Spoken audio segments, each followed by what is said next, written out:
Honourable members, let us pray. Lord, the God of righteousness and truth, grant to our King and his government, to members of the Legislative Assembly, and to all in positions of responsibility, the guidance of your Spirit. May they never lead the province wrongly through love of power, desire to please, or unworthy ideals, but laying aside all private interests and prejudices, keep in mind their responsibility to seek to improve the condition of all. Amen. Honourable members, we will now be led in the singing of God Save the King by Kalina Britton. I invite you all to participate. God save our gracious King, long live our noble King. God save the King. Send him victorious, happy and glorious, long to reign over us. God save the King.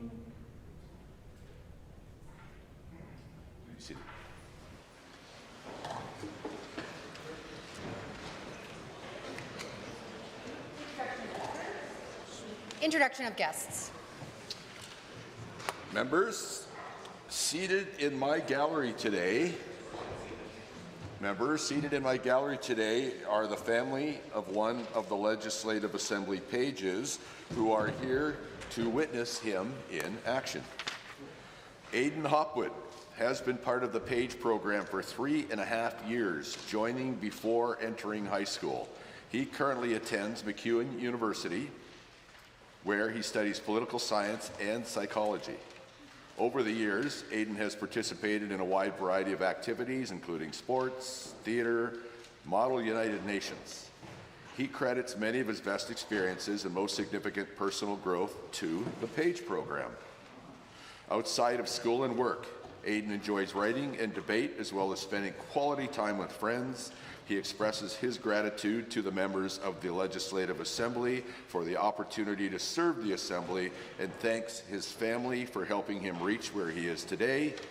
Joining us today are Aidan's parents, Patricia and Alistair Hopwood, his brother, Ian Hopwood, Aidan's girlfriend, Sylvia Camage, his grandparents, Tessa, Mary, and Jack Hassan, Elizabeth Brown, and Charlie Brown.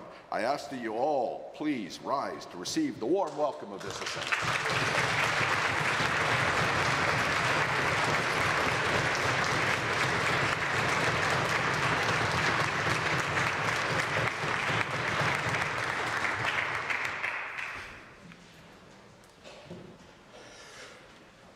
Minister of Tourism and Sport.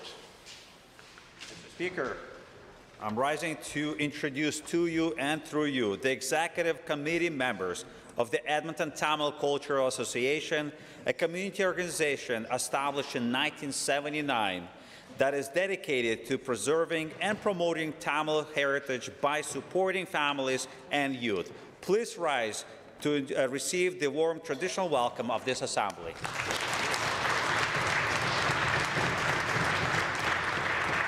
The member for Edmonton, Glenora. Mr. Speaker, I'm pleased to introduce students and teachers from the Shepmun, the Model UN Club. Let's start with their teachers, Kelsey and Amanda, as well as their president, Jeanette. Among them, Isabel, Lily, Michael, Karina, and then, of course, among our pages, Liam and Malcolm. Please rise and receive the warm welcome of our assembly and our gratitude.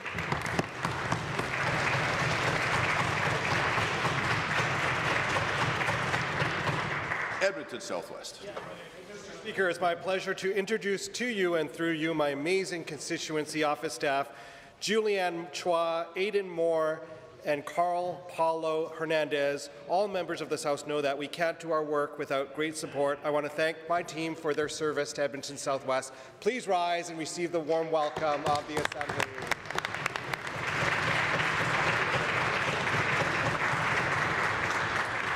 Member for Camrose. Thank you, Mr. Speaker. Allow me to introduce to you and through you and to all members of the Chamber, Henry and William Smadich and their parents Natalie and Dave, William was diagnosed with type 1 diabetes earlier this year, and they're here today to advocate for inclusion of new insulin pump on the Alberta Insulin Pump program. Thank you for being here. Please rise and receive the traditional warm welcome of the Chamber.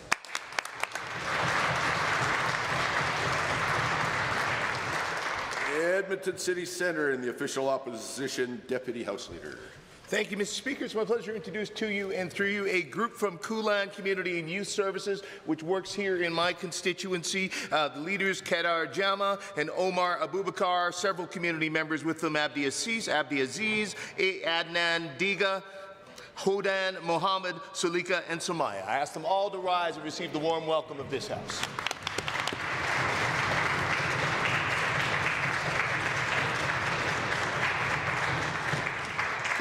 Calgary Falconridge. Mr. Speaker, I rise to introduce to you and to you to all members of the Assembly, Jalal Ladakh, a community leader, advocate, founder two renowned radio programs, Coffee with Jalal and Salam Namaste Calgary. For 17 years, he has showcased local talent, hosted fundraisers, and supported local global charities through art and entertainment. Here with his wife and daughter, I ask that he rise and receive the warm welcome of the Assembly.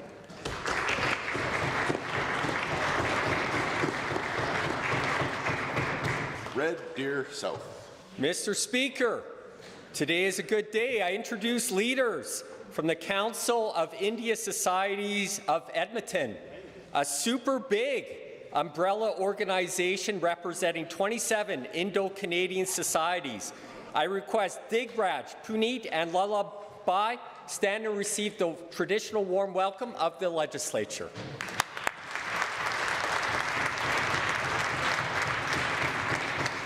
Chestermere Strathmore.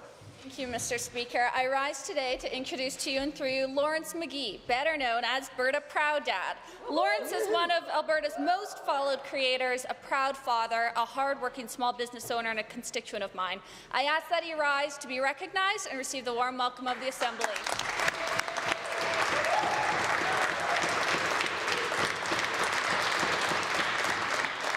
The Minister of Transportation and Economic Corridors. Well, thank you, Mr. Speaker, and I'm pleased to introduce to you and through you Mark Nixon. As a champion of common sense, Mark is one of Canada's most followed independent media voices. He joins us today all the way from British Columbia. Maybe he'll leave here with a pipeline, but Mark, please rise and receive the warm welcome of this Assembly.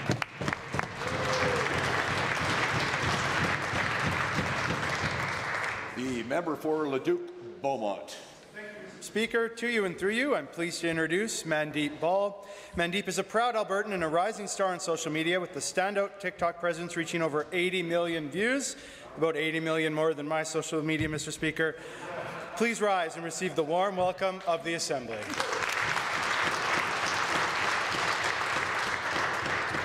Are there any other introductions? The member for Edmonton Gold Bar. Thank you, Mr. Speaker. I'm pleased to rise and introduce to you and to all members of the Assembly my partner, Jo Cusack. She's here in the gallery. Haven't prepared an introduction, so I'm not sure what to say other than that she's an excellent dog mom and she's looking very cute in the sweater that she made herself today. I ask that she please rise and receive the warm welcome of the Assembly. The Honourable Minister of Red Tape Reduction. Thank you, Mr. Speaker. I'd like to introduce you to someone that I went to school with a long time ago. He may try to tell you stories that are not true, Mr. Speaker. I wouldn't even listen, but he's a good man. His name is John Williams, and he's right there.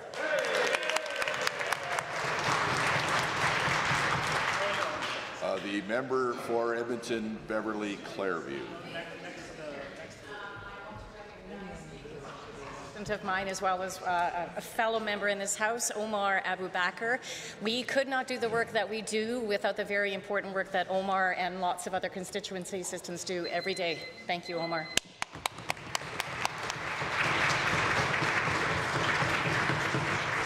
Ministerial statements.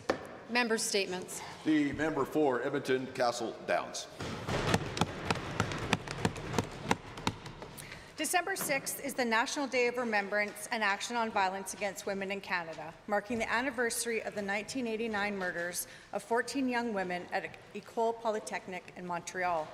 The 1989 École Polytechnique massacre was, for decades, the deadliest shooting in Canadian history.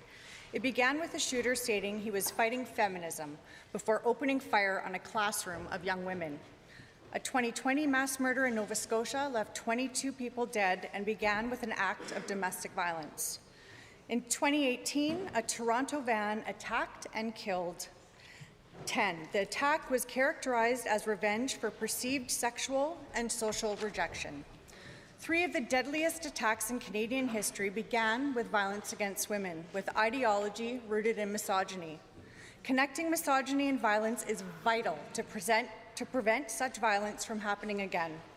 The Canadian Women's Foundation reported that every 6 days, a woman in Canada is killed by her intimate partner. More broadly, 1 woman or girl is violently killed every 48 hours in Canada. Violence exists on a spectrum. When we demean and dehumanize women, we normalize violence against them. Solutions to violence and misogyny are both complex and broad. Investing in education initiatives, giving young people emotional tools to accept rejection and handle anger in nonviolent ways, supporting housing and legal support systems for those who are fleeing violence.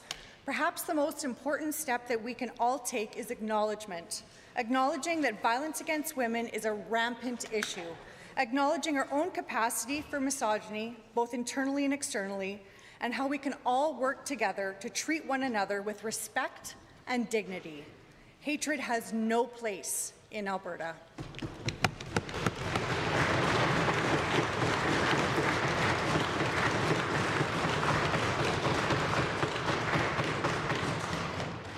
Vermilion Lloydminster Wainwright. Thank you, Mr. Speaker. Today I rise to address the challenge facing Alberta schools, the growing complexity in our classrooms. Teachers and parents across the province have made it clear. Incidents of aggression and diverse learning needs are increasing, making the classroom environment more demanding than ever. One of the driving factors of this complexity are mental health challenges that, if left unaddressed, can disrupt learning and the well-being of everyone. To address this issue head-on, our government is investing $69 million over 3 years through the Mental Health and Well-being Grant. This significant funding will provide every school board with tools and resources needed to support school mental health, with allocations based on enrollment, base funding, and local needs. This grant builds on the success of the Mental Health in Schools pilot project, which demonstrates that targeted supports make a real difference for students. The new funding also supports recommendations from the Aggression and Complexity in Schools Action Team report, ensuring students have timely access to a range of supports, from wellness coaches and counselors to specialized assessments and addiction counseling. Up to 20% of the grant can be used for personalized supports, allowing schools to address the unique needs of their students. By investing in mental health, we are equipping schools to ease the pressures teachers face and help students thrive.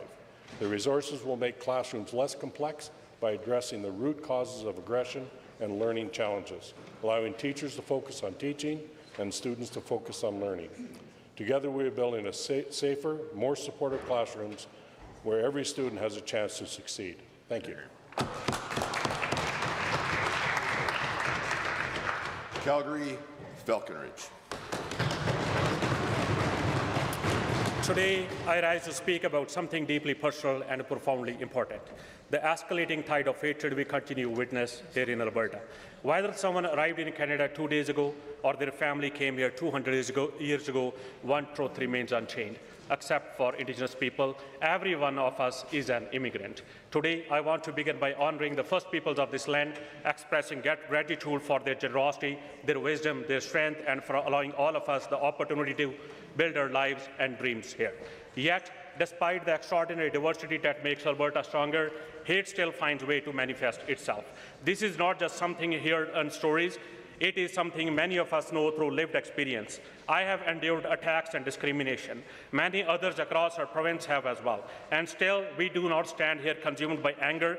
We stand here anchored in courage, resilience, and unity.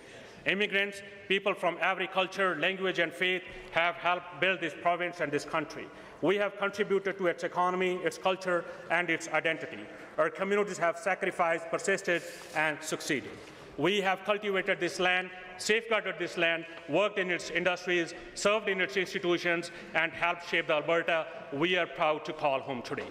As a proud Canadian, as someone who loves this province deeply, I stand here proudly, unapologetically, and with my head held high. And to every young person listening, be proud of who you are, your culture, your faith, your language, and the story your family carries. Walk with your head held high. This province belongs to you as much as it belongs to anyone else. Never diminish yourself to make someone else feel comfortable. This is your Alberta, this is your Canada, and all together, united in our differences and strengthened by our diversity, we will always be stronger than hate. Thank you, Mr. Speaker.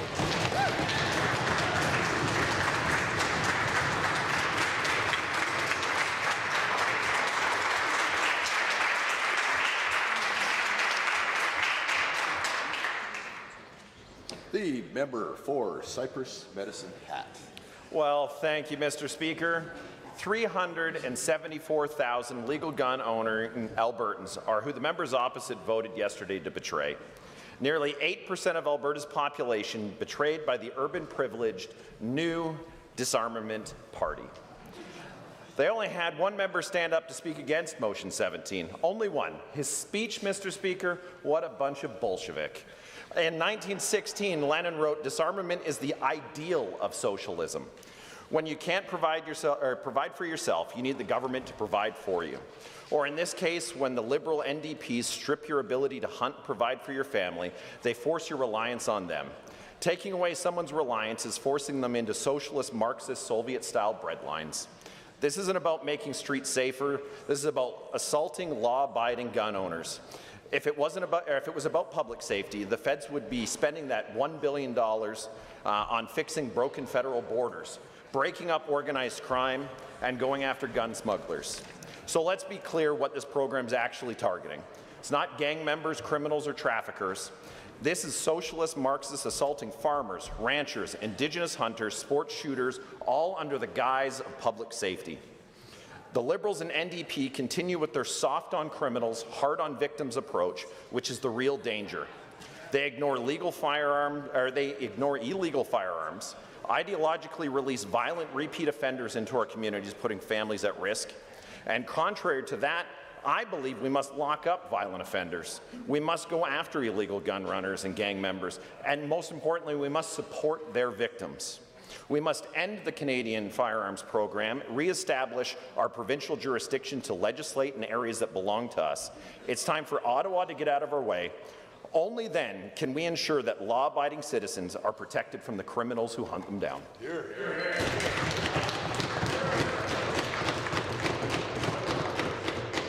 Point of order is noted at 148. The honourable member for Calgary-Buffalo. Mr. Speaker, today I rise to pay tribute to two remarkable figures who shaped Calgary's music community and left an indelible mark on Alberta's cultural landscape. First, Tim Williams, a master guitarist, storyteller, and mentor whose passion for blues and roots music inspired generations. Born in Southern California, Tim made Canada his home more than 4 decades ago and became a pillar of our music scene. His artistry earned international acclaim in 2014 when he won top honors at the International Blues Challenge in Memphis. Beyond awards, Tim was known for his kindness, humility, and his ability to make every performance a lesson in history and heart. As friends have said of his, he didn't just play the blues, he lived it. His passing leaves a profound void, but his music and spirit will continue to resonate.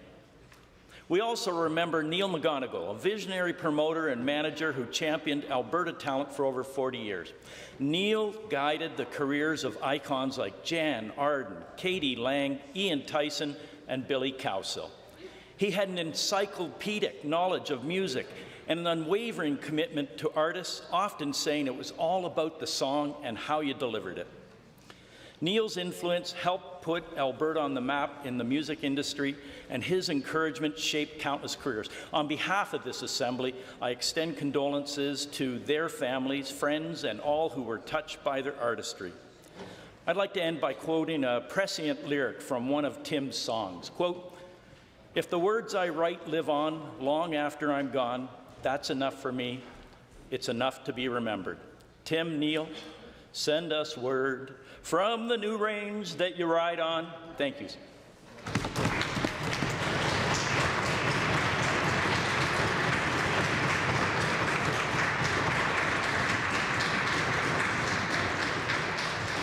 Honourable members, it is 1:50, and that makes it time for oral question period. And the first question goes to the Leader of the Official Opposition. Well, thank you, Mr. Speaker. It looks like I have to update the numbers from yesterday. The government has now hired 5 CEOs handpicked for Alberta Health Services without any search, without any advertising. The most recent one has been placed on a mysterious administrative leave. Now, Albertans have a right to know who's in charge. 125,000 employees, $42 billion. Why can't this government keep qualified CEOs? And what happened to Mr. Tremblay? The Honourable Premier. Thank you, Mr. Speaker. As I said yesterday, we don't comment on internal HR issues, but I can tell the member opposite that Aaron O'Neill, who is the Senior Vice President in Finance and Shared Services, will be acting in the role of Chair and CEO of Alberta Health Services, Provincial Health Corporation, on an interim basis. Ms. O'Neill has 20 years of experience in emergency management operations and government administration, including 5 years in the Department of Health, and we're very confident that AHS is in strong hands under Ms. O'Neill's leadership, and we look forward to working with her. The Honourable Opposition Leader. It's interesting that they can't comment on HR issues now, but they had no issues with insulting and debasing the former CEO, Athana Mentezopoulos, in this House and in the community. This government is absolutely allergic to transparency, Mr. Speaker. They hold on to information every chance they get. But critically, the Premier has said over and over again in this House that those 2 signed contracts were fine. She said a report no Albertan has ever seen said it was fine, it exonerated everybody, but now they've cancelled them. What made the government change their mind? The Honourable Premier. Well, thank you, Mr. Speaker. As I think the Minister said yesterday, we're taking a new approach to procurement. We've completely transformed the approach that we're taking. Acute Care Alberta will be responsible for managing contracts, and the approach that we're taking is going to have a transparent, standardized price for all procedures that is payable to anyone who is able to provide those services at a certified facility, and they will be paid based on activity. The more activity they do, the more money they will get. That's the new approach we're taking, Mr. Speaker, and that's why we had to take a change of direction. The Honourable Leader. This is amazing. I sat in that gallery for a whole year and heard the Premier go on and on about how their approach was the best approach possible. And now we're hearing a brand new approach. And members opposite are here hearing the wrong thing. Get caught up on your briefing notes there. But it seems like Mr. Tremblay is being set up to fail. Just through the chair, please. It seems like Mr. Tremblay is being set up to fail. He's a long-time public servant. He followed the Minister from Health to Education. Why is the government setting up yet another fall guy instead of taking responsibility for the corrupt care scandal? Mr. Speaker, that's not what is occurring. We have an internal HR matter that AHS is going to be dealing with, and in the meantime, we'll be working with Ms. O'Neill in order to implement the new approach that we're taking. And the member opposite does need to update his briefing notes. What we were saying was under the old AHS management procurement system, where there were different prices for same surgeries at different facilities and different contract terms. We've gotten rid of all of that. Under Acute Care Alberta, we're going to have standardized contracts, standardized approvals, and each company is going to be paid on the basis of the activity. Honourable member. Now, of course, that's not what the Premier has been saying all this time when she's talked about how great the chartered surgical facilities are. But let's bring the Premier's mind back to something else. May 2023, when she became the first Premier in Alberta's history to be found by the Ethics Commissioner to have breached the Conflict of Interest Act. At that time, the Ethics Commissioner said, quote, "The entire conversation is deeply problematic on many fronts, including its implications on the rule of law, judicial independence, and our democracy." Does the Premier regret interfering with prosecutors in this way? Thank you, Mr. Speaker. As the member opposite knows, the government is able to establish policy objectives and policy directorates for our policing and for our Crown prosecutors. We are able to say what our policing priorities are, for instance, and we are able to say what our prosecution priorities are, and that is what the Justice Minister has done. He just did a press conference earlier this week, and that's the reason we can confidently say we will not be going after law-abiding gun owners, and we will not be going after homeowners who protect themselves in their own homes, Mr. Speaker, and that's the job of government to do that. The Honourable Leader. The Premier appears to have learned nothing from her previous breach of the Conflict of Interest Act with the Ethics Commissioner. The Ethics Commissioner told her she's not, in fact, the governor of a U.S. state. She cannot interfere with prosecutors, but the government is attempting to do again. As the Premier just said, the minister is telling the police who they should prosecute. I don't want to live in that kind of society. Can the Premier explain how that is different than what happened in her previous interference with prosecutors, which was found to be illegal? Yep. A point of order was noted at 1:55. The Premier. Well, Mr. Speaker, I would point out that in New Democrat British Columbia, they decided not to enforce any drug laws. They had safe supply Wild West for a long time. It's part of the reason so many criminals set up in British Columbia, and they had to reverse course. That was the government deciding it was not their priority to prosecute laws that we here in Alberta are going to prosecute. We do not believe drug dealers and organized crime and gangsters should be able to put our people at risk. We support a recovery-oriented system of care, Mr. Speaker. We have a different approach, but we've seen a precedent in British Columbia. Right.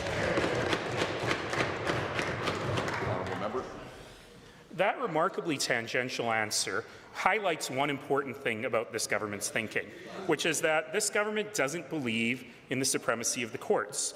It wants to tell police officers who they should prosecute, what laws they should enforce. Further, yesterday, the Minister of Education, in backing up the Minister of Infrastructure, said unelected arbitrators have no role in collective bargaining. Now, that's both illegal and unconstitutional. So why does this Premier think that her government is above the police, above prosecutors, above the courts, and above the rule of law?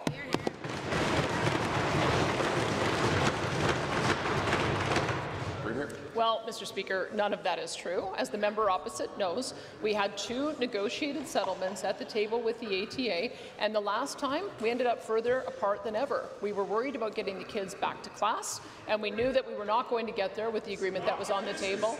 It is our obligation to make sure that we preserve the management rights and decision-making authority of all of the 61 boards, as well as offer a fair settlement to teachers who, incidentally, were left without a paycheck because they didn't put aside any money for strike fund. We wanted to get teachers back, we wanted to get kids back, and that's what we did, Mr. Speaker.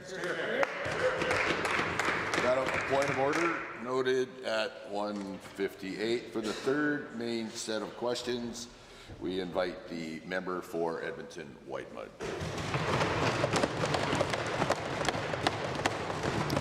Most Albertans don't have more in their pockets this year than last year, but there are 9 specific Albertans who are about to get more thanks to their generous boss. It's the 9 UCP parliamentary secretary backbenchers. Add them to the 25 cabinet ministers, 2 associate ministers, 3 in the Speaker's office, and that's 83% of the UCP caucus getting some kind of financial perk. That's really got a sting for the 8 UCP MLAs who are not getting it.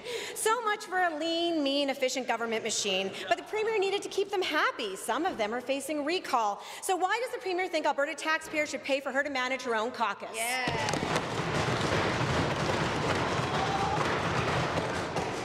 I felt it was a minor infraction, but you can't drag the speakers into debate. The Honourable House Leader. Thank you, Mr. Speaker. And we are certainly adding this because it brings us into line with other provinces like Ontario, who have parliamentary secretaries taking on extended roles as working in the legislature, supporting ministers. But what I would say in response, Mr. Speaker, is that this is coming from the side whose leader gave himself a raise as Mayor of Calgary, making him the highest paid mayor in the country of Canada, in addition to having 2 fully funded pensions, Mr. Speaker, glass houses. And a point of order is noted at 1:59 p.m. Members, it's time to hear from the member from Edmonton Whitemud. So the UCP thinks their parliamentary secretary's salary should be compared to others across the country, but not minimum wage workers. As families get ready for the holidays, they know things are getting more expensive. And there's no good news today because the food price report shows Albertans will see an above national average increase in groceries next year. It found families will be on the hook for another $1,000 per year in grocery prices just to put food on the table. But luckily for the 9 backbenchers in the UCP, they'll have just a little extra in their stocking thanks to the Premier's generosity. So when average Albertans have to spend even more on groceries, why is the UCP at government only helping these 9 UCP MLAs with their bills?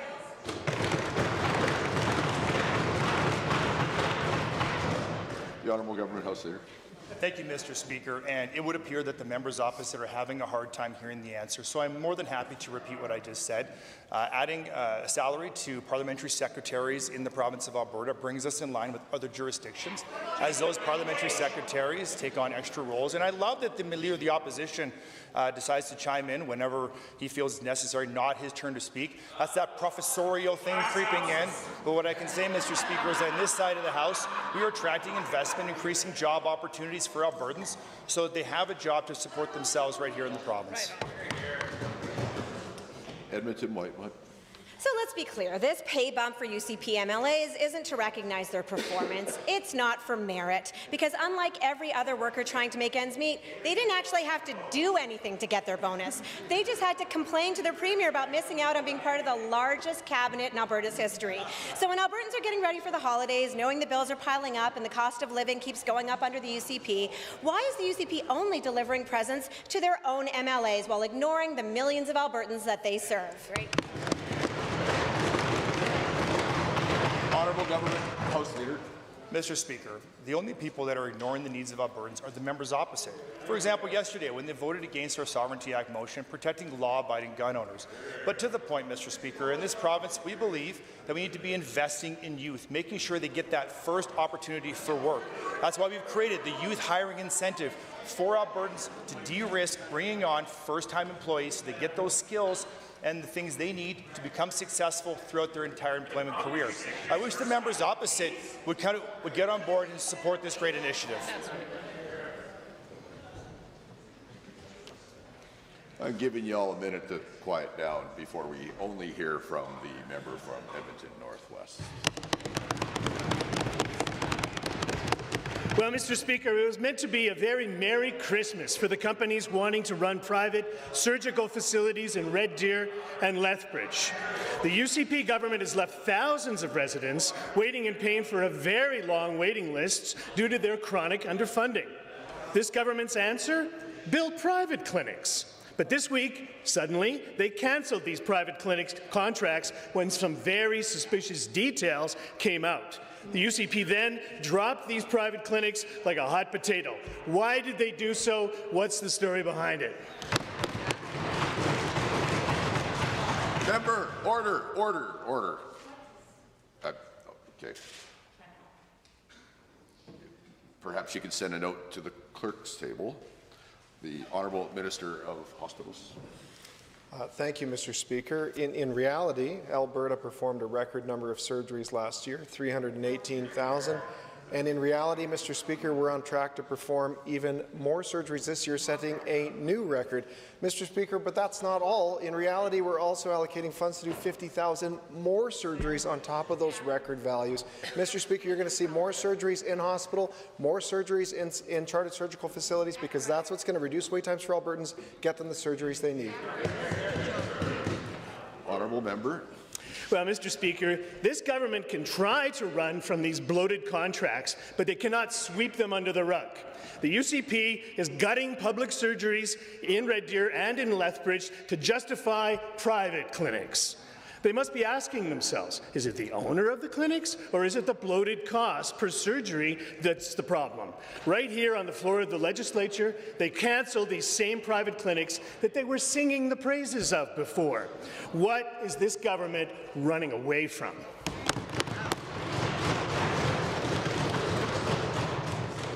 The Minister. Thank you, Mr. Speaker. Mr. Speaker, the procurements the members opposite are referencing began in 2022. A significant number of changes have occurred over that time. The entire health system has been refocused. and our approach to surgical programming and funding is changing towards an activity-based funding model. So it makes absolute sense to re-procure our surgical programming in Central and South Alberta and to implement activity-based funding, which is public, transparent, equitable, and fair, and that's what we're going to do, Mr. Speaker. The honourable member. Mr. Speaker, thousands of people on wait lists in Lethbridge and Red Deer regions have been hung out to dry by this UCP's half-baked private clinic scheme. And then suddenly, the UCP is cancelling these contracts with potentially massive cost implications. They alerted everyone in Alberta by doing this, including the police. I would say that there's something very wrong going on here. Doesn't this government know that just because you try to bury the evidence does not mean that you can escape scrutiny?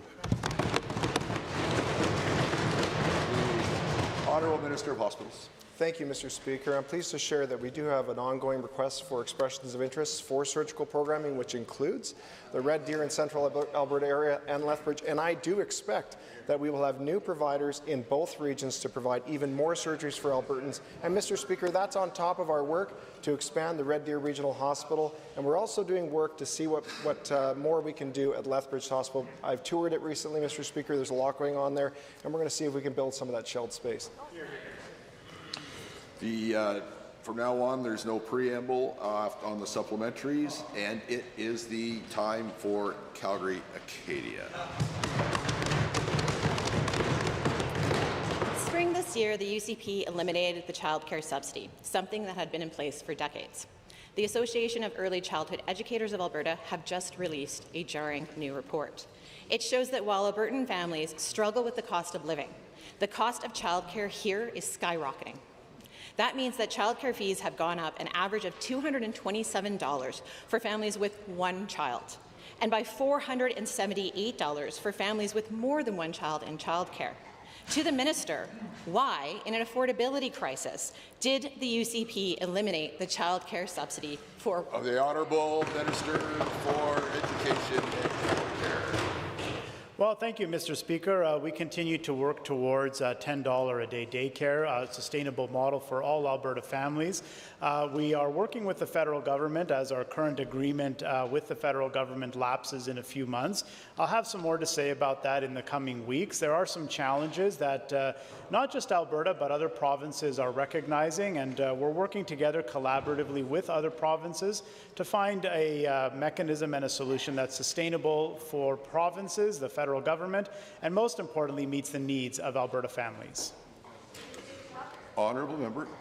Given that the report found that the UCP's reworked program has forced many families to withdraw from regulated childcare, and given that Alberta is one of only 4 provinces who actively create the barriers by failing to provide the childcare subsidy, and given that the changes actually increase the costs for many low-income families at a time when they're juggling high utility bills, higher car insurance, and higher grocery bills, why can't this government make affordable childcare a priority instead of burdening Albertan families? The Minister. Well, I just mentioned a moment ago that it is a priority for the government. That's why we're continuing to work with the federal government in the context of our child care agreement to deliver $10 a day daycare. And as I mentioned, there are some challenges there. I know many other provinces are having some challenges in reaching the $10 a day target. And so collectively, we're working together with those other provinces and with the federal government to find a model that is sustainable and that works for Alberta families to ensure that there's affordable child care available for all Alberta families. Calgary Acadia. Given that if this actually was a priority, the government would have a plan already. They've known it's due in March 2026. Given that the UCP policy changes meant, and I quote, lower income families at the majority of centres had their fees increased. And given that the most recent funding changes have compromised equity for Alberta's lowest income families, many of whom experienced significant fee increases and now face unaffordable childcare fees, why won't the government bring back the childcare subsidy immediately? The Honourable Minister of Education. Yeah, as I noted, Mr. Speaker, and as the member correctly pointed out, the current terms of the agreement that we have with the federal government are lapsing this coming spring. We have been meeting with the federal government. I had the opportunity to connect with my federal counterpart very recently. And as well, I've had the opportunity to connect with ministers of education and childcare in other provinces, as many provinces are raising concern over sustainability, and we'll be working together to find an appropriate model forward. The honourable member for Airdrie East. Thank you, Mr. Speaker. Alberta classrooms have seen an unprecedented rise in classroom aggression and complexity. This aggression and complexity can be compounded when students do not have their mental health needs addressed. When we need action now to ensure students can learn in their classrooms and teachers are safe from abuse when they are at their workplace. To the Minister of Education and Childcare, can you please tell Albertans what you have done to ensure that student mental health needs are met at our schools? The Minister for Education and Childcare. Well, addressing the mental health needs of students is a top priority, and that's why yesterday I announced that as part of Budget 25, our government will be investing $69 million over the course of the next 3 years to help school divisions support the mental health needs of students. Mr. Speaker, this is a significant step forward in addressing mental health challenges of students. This is the first time school divisions will receive dedicated funding to support the mental health needs of students, something that the NDP never took seriously and never prioritized, but our government is pleased to support the well-being of all students. Honourable member. Thank you, Mr. Speaker. Given that we have seen a significant investment into mental health supports for schools and our students by our government, and given that when student mental health is not supported, it can lead to even more complexity in the classroom. And given that we've already seen steps from this government to address the complexity in the classroom issues, can the minister please share what other funding allocations have been made to address the complexity issues in the classrooms? Minister. Well, first thing I'll do is point out the fact that it was our government in 2023, for the first time again in the history of this province, who created a new dedicated funding stream. That time it was the Classroom Complexity Grant, a dedicated revenue stream to help school divisions support students with complex needs. And in addition, Mr. Speaker, in Budget 25, seeing the increase in complex needs in our classrooms, I was fortunate to have the opportunity to increase funding to that grant by over 20%. In addition, collectively, there's approximately $1.6 billion that our government is providing to support student needs. Member. Thank you, Mr. Speaker. Thank you, Minister. Given that we've seen this funding rolled out through Budget 2025 to address the complexity, and given that we're seeing more teachers and EAs hired right across this province, and given that complexity and aggression are complicated subjects with many nuances, can the minister share how Alberta's classrooms have become this complex in such a short amount of time? The minister. Yes, there has been an exponential increase in complexity as recently as just the past 2 years, Mr. Speaker. When we look at the data, we see this trend. For example, there's been a 41% increase in the number of refugee students just in the course of the past 2 years. There's been a 38% increase, again, just in the last 2 years, of the number of students who speak English as an additional language. There's been a 17% increase in the number of students with severe disabilities, again, just in the last 2 years. And so we'll be continuing to address this challenge given this significant pressure. The honourable member for Edmonton West Henday. Mr. Speaker, in Cree culture, treating our elders with respect is a duty and responsibility. First, the UCP lost $2 billion of Alberta public servants' retirement money in their gamble with AIMCO. Now the UCP is going after Albertan public servants' right to protect these hard-earned pensions in Bill 12. The very people who built this province, our elders. Will the Minister of Finance please explain to Albertans what respect this government is giving by preventing them from holding AIMCO responsible for its decisions? The Honourable Minister of Finance. Mr. Speaker, there are amendments to the AIMCO Act in Bill 12. Do a few things. They do shield liability not from AIMCO but from the Alberta taxpayer. There is no sitting pot of money or slush fund to pay something like this. They also acknowledge the fact that this volatility trading strategy that started in 2018 ran through 2020 has long since been remedied. We're very confident in the new leadership at AIMCO that took over in 2024, and no pensioner will be negatively impacted by this bill. Honourable member. Given that these pensioners were also taxpayers, and given that the UCP's gambles aren't paying out anymore, so instead they're changing the House rules, and given that AIMCO lost a whopping $1.3 billion from the public service, local authorities, and special forces pension plans after the UCP forced them to make AIMCO their investor, meanwhile, the UCP is also threatening the hard-earned CPP of Albertans. Will the Minister of Finance explain why Albertans should have any confidence in this government's management of any of their money after this AIMCO boondoggle that holds no one responsible? Honourable Minister. Mr. Speaker, we respect the pensioners of this province. We respect the taxpayers of this province. When we see that leadership needs to be changed, we changed it because ultimately we're responsible. But, Mr. Speaker, the member opposite mentioned CPP, APP. We've had this conversation many times. What did we do? A report was commissioned. We released it. A conversation ensued. We brought forward legislation that said a few things.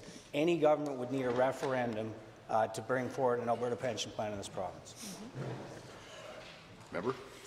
Given that our teachers, nurses, social workers, hardworking municipal workers, and the women and men in uniform are represented by these pension plans, and they have all said they are disappointed with this government's decisions, and further given that arbitration by these pension plans tried to recoup the UCP-caused losses, to the Minister, why is the government using Bill 12 to strip away our hardworking public servants' right to hold the UCP responsible? Because right now, it doesn't look like the UCP government really cares about the workers in this province. Yep. Well, Mr. Speaker, to steal a line from my friend here, nothing could be further from the truth. Mr. Speaker, I think if you've seen the actions of this government, we've landed 90 of our 155 collective agreements with the public service at a time when we're in a sincere deficit cycle. We're still projecting a $6.5 billion deficit, and what have we done? We've said we want you at market rates, and we're okay with you being top of the market. We don't want recruitment and retention challenges in this province. It's important to us to be consistent and fair. The member for Edmonton-Decour. Thank you, Mr. Speaker. The solution to our struggling public health care is not introducing an American-style health care. It is a better access to higher functioning primary health care services. Yet, many residents struggle to find a doctor, secure same or next day appointments, or access care after hours without resorting to emergency departments. Why is the Minister responsible for primary health care is introducing American style instead of improving Alberta's overall primary health care performance? The Honourable Minister for Preventative Health. Thank you, Mr. Speaker. And the member opposite is incorrect. It is not American style, it is European style. And any other country that has a dual system with a strong, universal, publicly funded health care. We're going to continue to have that. But you know what actually improves access? Is having more doctors. Mr. Speaker, I am going to share with you the new numbers as of December 1st. Doctors in Alberta registered to practice 13,576.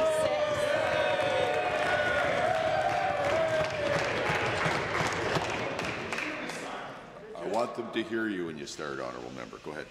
Given the Minister of Preventative and Primary Health Care Services fails to understand the health care planning workforce system, and let's visit the European countries, Denmark and Netherlands, countries that the Minister and the Premier like to talk about having higher performing primary health care models to ensure timely appointment, continuity of care, and aftercare availability. Given that Albertans deserve to know how Alberta's primary health care performance benchmarks with Netherlands and Denmark, can the Minister explain the comparison of the two? Honourable Minister. Thank you, Mr. Speaker. I can explain the fact that we have more healthcare workers in this province and more coming every day. As I said, just a few months ago in September, we had 12,769 doctors. In 2018, when the members opposite were in office, 10,600. We now have 13,576. We have a 27.5% increase in nurses alone, Mr. Speaker. Over 52,000 nurses. That includes LPNs, RNs, and psych nurses. The member. Given the minister fails to understand population health planning, let's again revisit. Only 85% of Albertans have regular family doctors compared to 98% for Denmark, 99% for Netherlands, given that 1 in 5 Albertans can get same day or next day appointment after hours, where Denmark and Netherlands, 1 in 2 people get access after hours care. Why does the minister package the American style as a European package and sell to Albertans?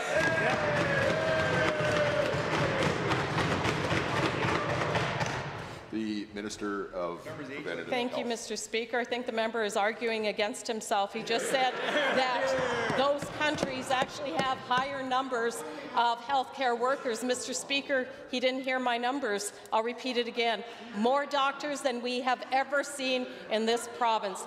13,576. When the members opposite were in office, they actually drove away people. They had fewer doctors, and yet they drove away people, Mr. Speaker. We are bringing people to Alberta, workforce to Alberta.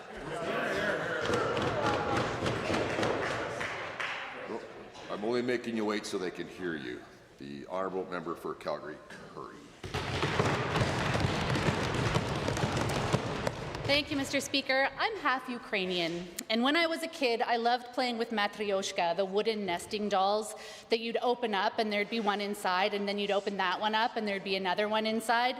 Corrupt care is the UCP's matryoshka. It's corruption nested inside grift, inside a cover-up, inside cronyism.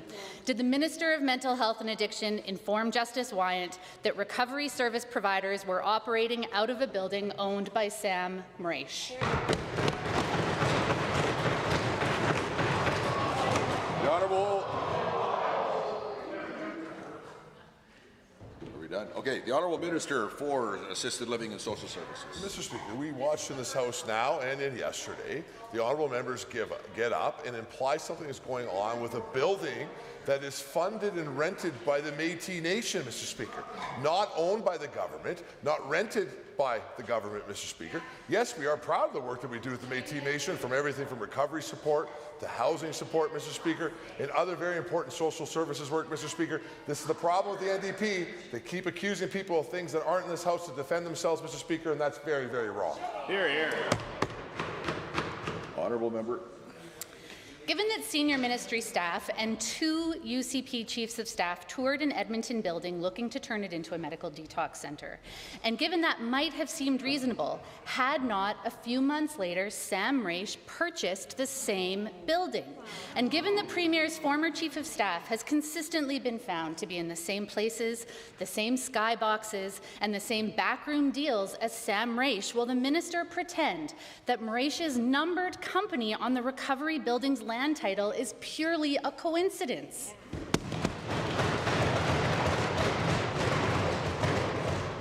Honourable Minister. Again, we respect the Métis Nation's ability to rent buildings, to make decisions. We respect their sovereignty. That's why we work with the organization, because of the incredible work that they're doing. Standing up in this House and continuing to accuse people of things that ain't true, Mr. Speaker, when they cannot defend themselves, is unparliamentary. So if we want to talk about things, Mr. Speaker, through you to the Honourable Leader of the Opposition, who paid for your trip to go to England to watch a hockey game, or watch a soccer game, Mr. Speaker? Hear, hear. The Honourable Member.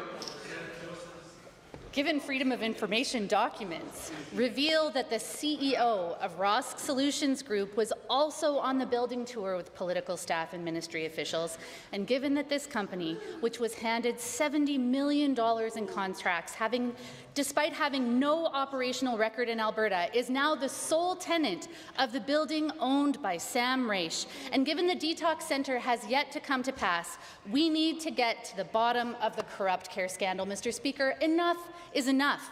Where is the public inquiry?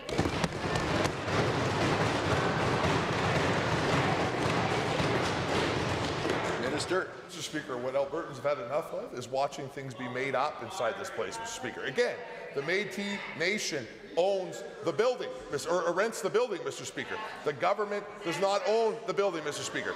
We do not tell our First Nation partners nor our Métis partners what they do, Mr. Speaker. They make the best decisions that they can.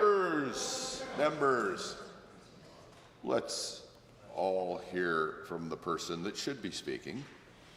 Mr. Speaker, the final decision on which providers they want to use and which buildings they want to use is up to the Métis Nation, Mr. Speaker. We're proud to partner with them, Mr. Speaker. Here's the most important thing. We're very, very proud of the great work they're doing in that facility. Here. Well, the next question, and time to hear only from the member for Edmonton Ellerslie.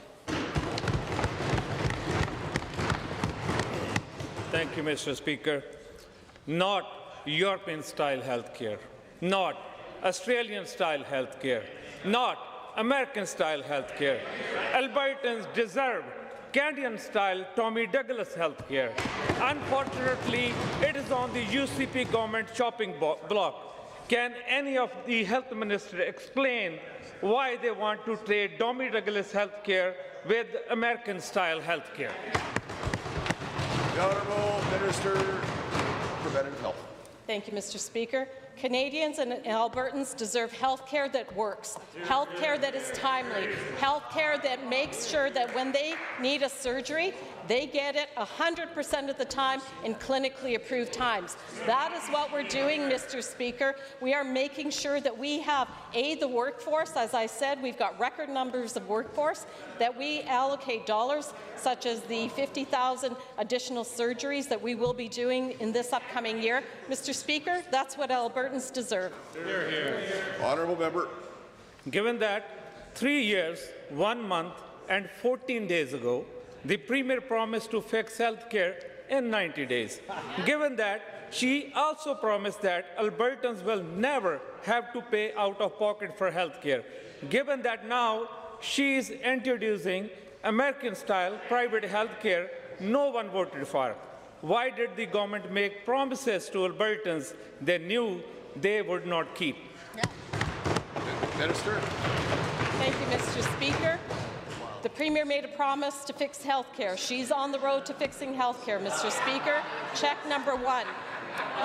We made a promise to ensure that we would maintain and support the public health guarantee. We are still doing that, Mr. Speaker. Check number two. Mr. Speaker, we said that we would ensure that every Albertan has better access to health care, and that's exactly what we're doing.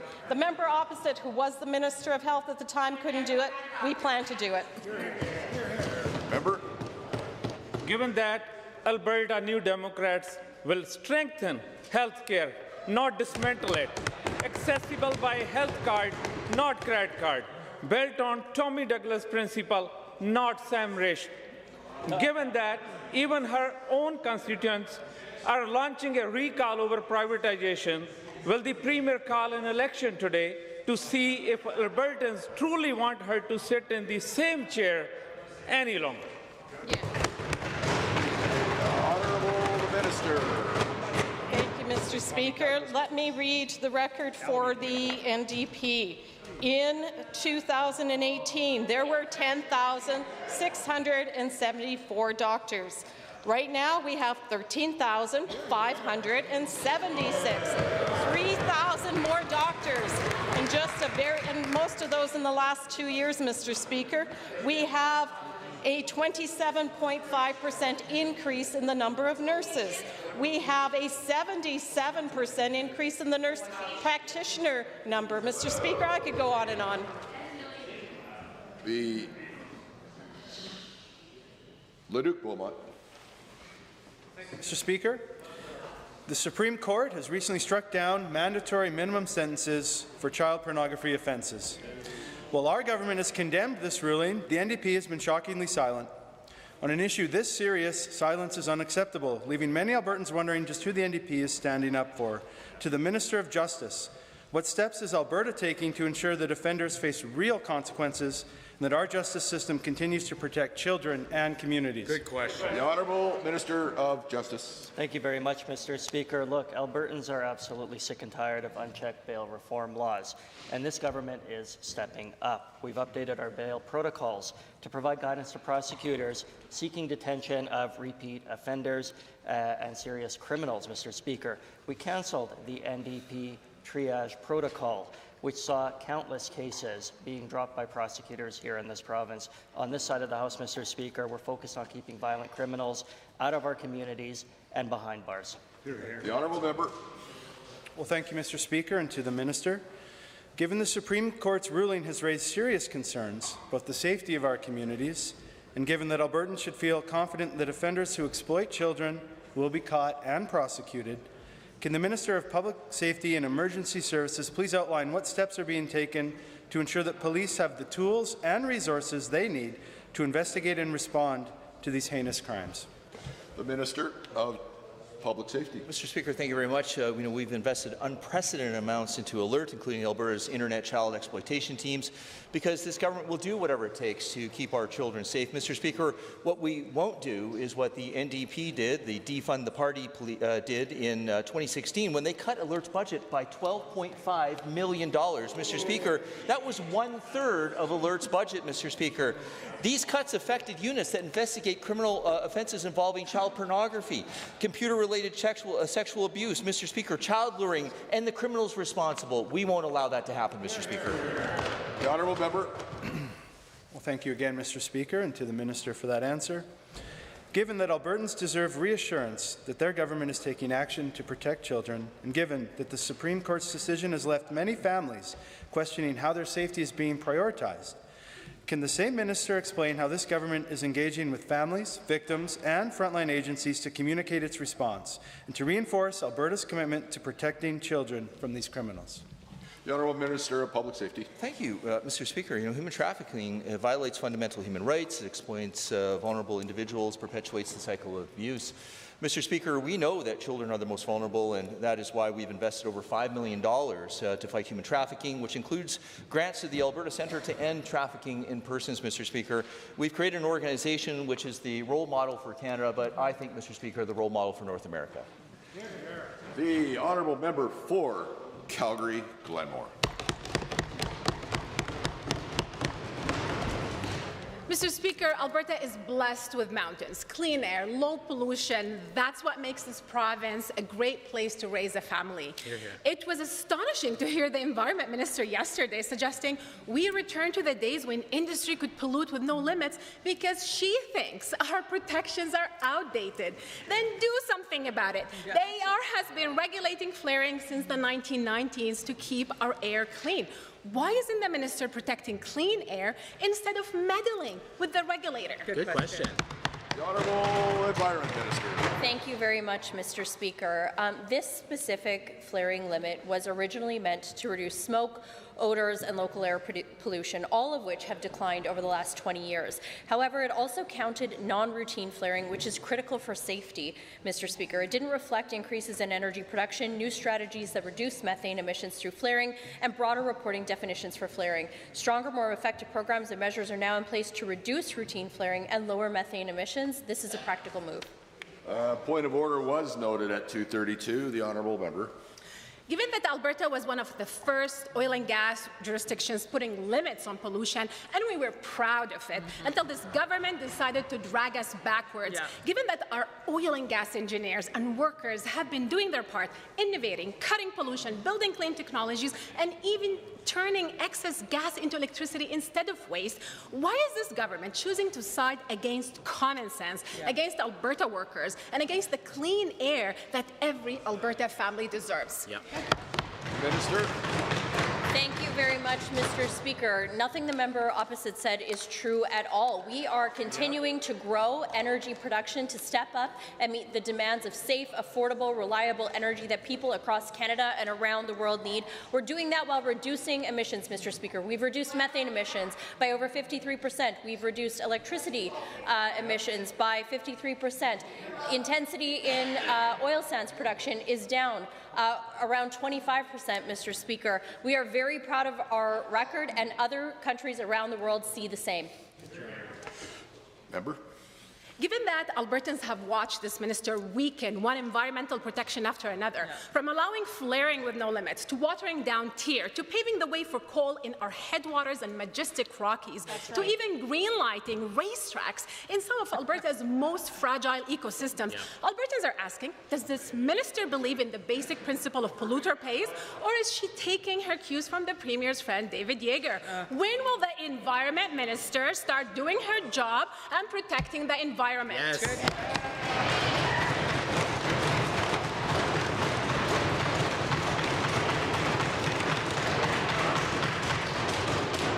The Honourable Minister of the Environment.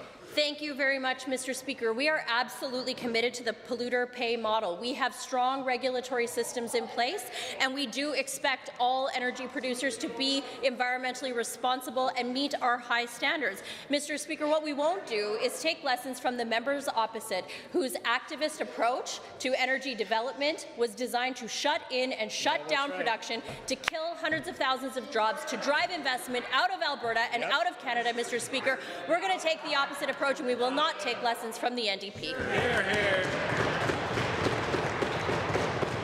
The Honourable Member for Edmonton Riverview.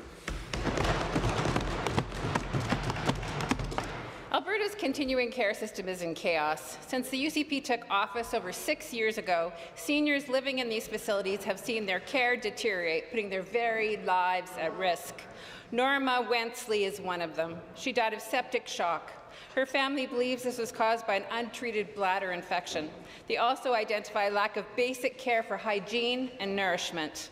To the Minister of Assisted Living, why is the UCP government not ensuring seniors receive the care they deserve? The Honourable Minister for Assisted Living and Social Services. Mr. Speaker, that's pretty rich coming from the former Minister of Seniors, who oversaw a department that saw less care than has been legislated by this side of the House. Her government couldn't even be bothered to legislate the care that is in place inside continuing care homes, Mr. Speaker. This government tripled it, Mr. Speaker. She was in charge at a time where people were being left in hospitals for upwards of 6 or 7 years who did not need acute care and instead, but needed actually to be put in continuing care homes. Why was there no continuing care homes, Mr. Speaker? Because that minister and her government built none, Mr. Speaker. Wow. Honourable Member. Given that seniors across Alberta are not receiving the care they deserve from Vulcan to McLennan and points in between, and given that the Protection for Persons in Care report details a tripling of the founded allegations of seniors in continuing care being neglected and abused during the UCP's time in office, and given the minister is allowing this situation to continue and is not protecting vulnerable seniors, when will the minister enforce the contractual obligations for standards of care and hold operators accountable for founded allegations? Minister. Mr. Speaker, again, sadly, underneath the NDP, the investigation division for these very, very serious concerns was moved into AHS. And it turns out that AHS was sometimes occasionally sending out those investigators, but even when they found out things were wrong, there were no consequences being put in place. This government took the investigators out of HS, brought them into the department, Mr. Speaker, so we could have direct control of this very serious situation. We are investigating when we receive complaints. We are investigating even when we don't receive complaints to be able to make sure that the law is followed, Mr. Speaker. That's concrete action that's been taken by this government, something the NDP did not bother to do when they were over here. The Honourable Member. Given that nonprofit operators are not being funded at a sustainable level, and some in rural Alberta are at risk of closing due to the UCP's lack of funding, and given that even the Conservatives in Ontario know the importance of the superior outcomes for seniors in nonprofit facilities and funds them accordingly, and given the research demonstrates for-profit operators have worse outcomes for seniors because a good chunk of their revenue goes to their shareholders and not into resident care, when will the minister properly fund nonprofit continuing care providers who we know deliver better outcomes? The Honourable Minister. Mr. Speaker, when that minister was in charge, she built no new homes for seniors, Mr. Speaker. No increase in continuing care facilities. This side of the aisle, since they have been charged, has record spending on continuing care facilities, Mr. Speaker, has increased the care standard and legislated those care standards that the NDP did not do, Mr. Speaker, and has the highest amount ever being invested in continuing care since the beginning of the Confederation, Mr. Speaker. We won't be lectured by a member who had spent 4 years in cabinet and couldn't build one home, Mr. Speaker. A point of order is noted at 2:39, and now we are going to hear from the member for Camrose. Thank you, Mr. Speaker. Type 1 and Type 2 diabetes are growing issues in this province, affecting almost 400,000 Albertans in 2024. According to Diabetes Canada, that number is expected to rise to over 550,000 by 2034. Both are associated with numerous health risks, reduced quality of life, and increases the likelihood of developing mental health issues. To the Minister of Primary and Preventative Health Services, what supports are being provided to Albertans living with diabetes? The Honourable Minister of Preventative Health. Thank you, Mr. Speaker, and thank you to the member for the question. Through Primary Care Alberta and the Alberta Healthy Living Program, Albertans can access free nutrition classes, exercise programs, and self-management workshops to manage diabetes. So primary care networks also provide team-based care with doctors, nurses, dietitians, and mental health supports to help people manage their condition earlier and much more effectively. And across all 5 zones, diabetes and endocrinology clinics continue to give Albertans the specialized care and education they really rely on. Honourable member for Camrose. Thank you, Mr. Speaker, and thank you to the Minister for the answer. Given that living with diabetes comes with many costs to the patient, including insulin shots, continuous glucose monitors, and insulin pumps, many of which are expensive and unaffordable, and further given that there is confusion surrounding what is covered by health care and what isn't, to the Minister of Primary and Preventative Health Services, can she please tell this Assembly what costs are covered by Alberta Health for Albertans living with Type 1 and Type 2 diabetes? The Honourable Minister.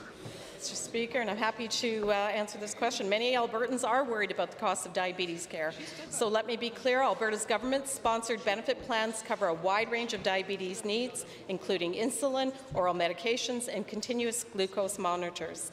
The insulin pump therapy program, which we were able to expand last year, also covers some pumps and pump supplies at no cost to patients with no age limits, which makes it one of the most generous programs in the country. Coverage for seniors, non-group coverage, and low-income Albertans help ensure no one's left behind.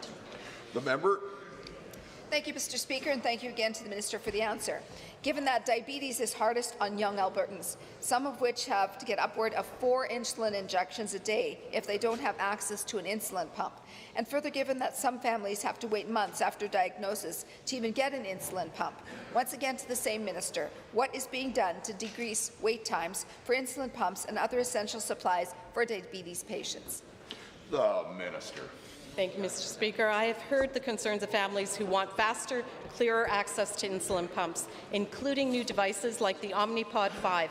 But, Mr. Speaker, coverage for new devices must go through an evidence-based review and national pricing negotiations, which we are in Alberta fully participating in.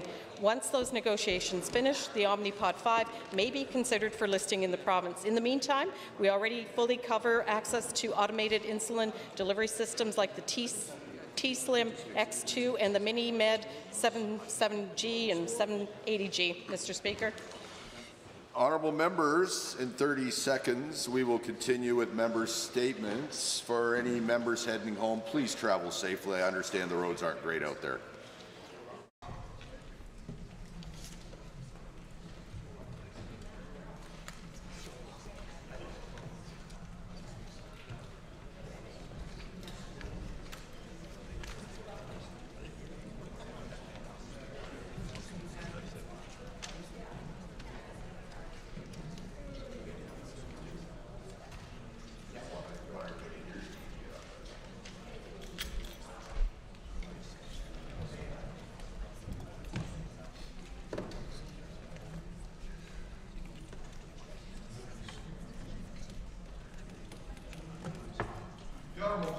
For Edmonton, Glenora.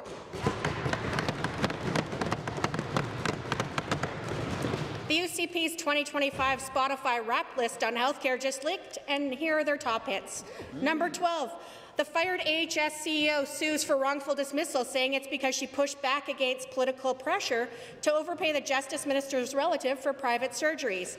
And her board said to call on the RCMP to investigate. Number 11, the UCP admits that their $70 million useless Turkish Tylenol procured through the same Justice Minister's relative's company is costing taxpayers millions more in storage fees. Number 10, nearly 1 million Albertans don't have a family doctor. 9, a record number of emergency departments are closed. 8, the Chief Medical Officer of Health resigns. More Albertans contract measles than the total number of cases in the United States, which has 70 times our population. Number 7, seniors on a fixed income have to pay more for their drugs. Number 6, the UCP creates disastrous processes to register for COVID vaccines and charge most Albertans for them. An 80-year-old diabetic with a heart condition is told to pay up. 5, the Wyatt report into the corrupt care cover-up confirms that he wasn't given all of the relevant documents or the ability to subpoena witnesses. 4, licensed practical nurses and healthcare aides are forced to go on strike before they get a collective agreement. 3, the Auditor General confirms at least $125 million was wasted on lab privatization experiment, the DynaLife debacle. 2, the Premier appoints more health ministers and hires more CEOs and deputy ministers, but it just creates more chaos. And number 1, the UCP introduces Bill 11, an act to bring in American-style health care, which nobody asked for in Alberta. Buckle up, Mr. Speaker, because unless the current Premier gives us all the gift of an early election, 2026 is bound to be brutal too, because you just can't trust the UCP with your public health care.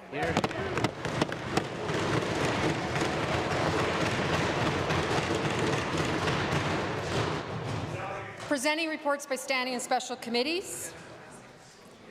Presenting petitions. Notices of motions.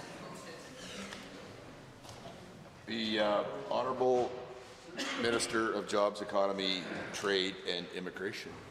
Thank you, Mr. Speaker. Pursuant to Standing Order 34.3, I wish to advise the Assembly that written questions 1 through 9 will be accepted, and written questions 10 and motions for returns 1 through 8 will be dealt with. Introduction of bills. Honourable the Minister of Justice. Thank you very much, Mr. Speaker. I'm pleased to rise and move first reading of Bill 14, the Justice Statutes Amendment Act 2025. If passed, Mr. Speaker, this bill will strengthen public confidence in our democratic processes and ensure all Albertans have an opportunity to share their views and participate in democracy. Thank you, Mr. Speaker. With that, I move Bill 14. Members, the Honourable Minister of Justice has moved first reading of Bill 14, Justice Statutes Amendment Act 2025. Those in favour of the motion for first reading, please say aye. Aye. Those opposed, please say no. The ayes have it. That motion is carried. Bill 14, Justice Statutes Amendment Act 2025 is now read a first time. Tabling returns and reports. The Honourable Member for Cypress Medicine Hat. Thank you, Mr. Speaker. I rise with 3 tablings. One is a op-ed article from Sam Cooper, investigative journalist, titled "From Exception to Routine: Why Canada's State-Assisted Suicide Regime Demands Human Rights Review." The second one is a National Post article headlined "Stats Canada said it missed 38% of non-citizens in last census, enough to fill Halifax." And the last one, Mr. Speaker, is a Edmonton Journal article, or sorry, Edmonton Sun, my apologies. It says that Alert was running at an operational budget of $38 million in 2012, yet during the NDP's term, it was reduced to 26. For that tabling, the Honourable Member for Calgary-Beddington. To table 5 copies of an article detailing UCP cuts to early intervention that I referenced in debate yesterday. The Honourable Member for St. Albert. 5 copies of an open letter to Government of Alberta, cancel the ADAP program, protect the dignity and livelihoods of Albertans with disabilities, written by 9 previous members of the Council, and I referenced these comments last night. Honourable Member for Edmonton Highlands Norwood. I am tabling 5 copies of a heartfelt letter from Will, a constituent of Edmonton Meadows, a happily married gay man and father of 3 who's very concerned about the future of Alberta under the UCP. Are there any other tablings? See none. I'm not sure because there's people properly leaving. I get it. So, okay, there are no more, I guess. Thank you. that takes us to points of order. First point of order was called during member statements at 1:48 today by, I think, the opposition House Leader. Yes, you are correct, Mr. Speaker. I think I will withdraw this point of order. Thank you very much. Well, that matter is dealt with and concluded. Point of order number 2, 1:55 p.m. Called by the government House Leader, and I think it looks like the deputy governor, one of them is going to address this. Matter of debate, friend. Mr. Speaker, I rise on 23H, I, and J. It is becoming apparent to me that the precedent of the House is that presupposing the intentions or thought processes or learning experiences of one member would be considered out of order. In this instance, the time noted, the Leader of the Opposition said the Premier has appeared to learn nothing. Mr. Speaker, I don't think that this is really appropriate language. One, because there is no way for the Leader of the Opposition to know what the Premier has or has not learned. I can assure you, however, that the Premier has learned a great deal leading this province into some of the most prosperous times that we will ever see, and very grateful for her leadership. But what I can say is that to imply the Premier has learned nothing or understands nothing or is slow or is really abusive and insulting language. Again, Mr. Speaker, I won't dive deep into this, but this is a pattern of behavior that I'm not overly happy to see coming from the Leader of the Opposition, implying that strong Conservative women on this side of the House are incompetent, don't know their file, can't handle the job, should resign, and the list goes on, Mr. Speaker. It's unparliamentary, and I ask the member apologize, withdraw, and refrain from that kind of language going forward. Honourable Opposition House Leader. Thank you very much, Mr. Speaker. Mr. Speaker, this is not a point of order. This is absolutely a matter of debate. In this interchange, the Leader of the Official Opposition reminded the Assembly that the Premier had been found to have breached the Conflict of Interest Act, asked a question about that breach and about how government should interact with prosecutors. In the answer, and I enter this into. Please. Pardon? Garrett, what about what was Absolutely. The deputy or the government House Leader just argued, and I believe I'm almost directly quoting him, that there was no way to know what someone has learned or not learned. That's not true. If you ask them a question and they cannot answer it, that might give you an indication. And in this case, I believe you will find in the Blues, the Leader of the Official Opposition said it appears that the Premier has not learned this particular. He is judging the value of the response. He is not making personal aspersions. Yep. He is not insulting. And thank you, and I disagree with everything you said except the last sentence, which is the most important sentence that you said. And to the Government House Leader, close but no cigar, if indeed the honourable member said the Premier has learned nothing, that would indeed be a point of order. But they said the Premier appears to have learned nothing, which means it's a debate over whether the appearances are that the member has learned or not learned. Consequently, well, it was close to a point of order. It actually was not one of those. So that takes us to point of order number 3 at 1:58 p.m. Thank you very much. Under 23H, I think yours is the one after this at 1:59. No, it's okay. It's an honest event. Government House Leader, it's your turn now. Yes, Mr. Speaker. At the time noted, the Premier was answering your question, and I believe you said it was 1:58. Off the record, the member from Edmonton, Glenora, said, "Did you break the law?" Mr. Speaker, we don't accuse members in this chamber of breaking the law. We can also do indirectly what we cannot do directly. This would be a sentence that I think actually ends with an exclamation mark, not a question mark. Accusing the Premier of breaking law would be unparliamentary under 23HINJ. Interestingly, for this point of order, the Premier was found to have breached the Conflict of Interest Act, and that is a matter of public record from an independent officer and a matter of debate. That being said, Mr. Speaker, at 1:58, I did not hear that heckle. The member from Edmonton-Glenora assures me she did not say those things. And the member for Edmonton-Glenora has a long track record of owning up to when she does heckle things that may have not been parliamentary. So I do believe that's the case, but I don't have the benefit of the Blues, and I leave it in your capable hands. And we're going to test that track record, because what the Blues say is that the Premier said it is our obligation, and the member from Edmonton-Glenora, it seems, though I can't say what's on other people's mind either, but it appears that finished the sentence to break the law, as if to put the words in the mouth of the Premier. It's our obligation to break the law. That's what it says here. So consequently, I'm not sure that you can say it's... I'm not one to argue with Hansard. I don't recall it, but nonetheless, I will apologize and withdraw. Well done. Takes us to number 4.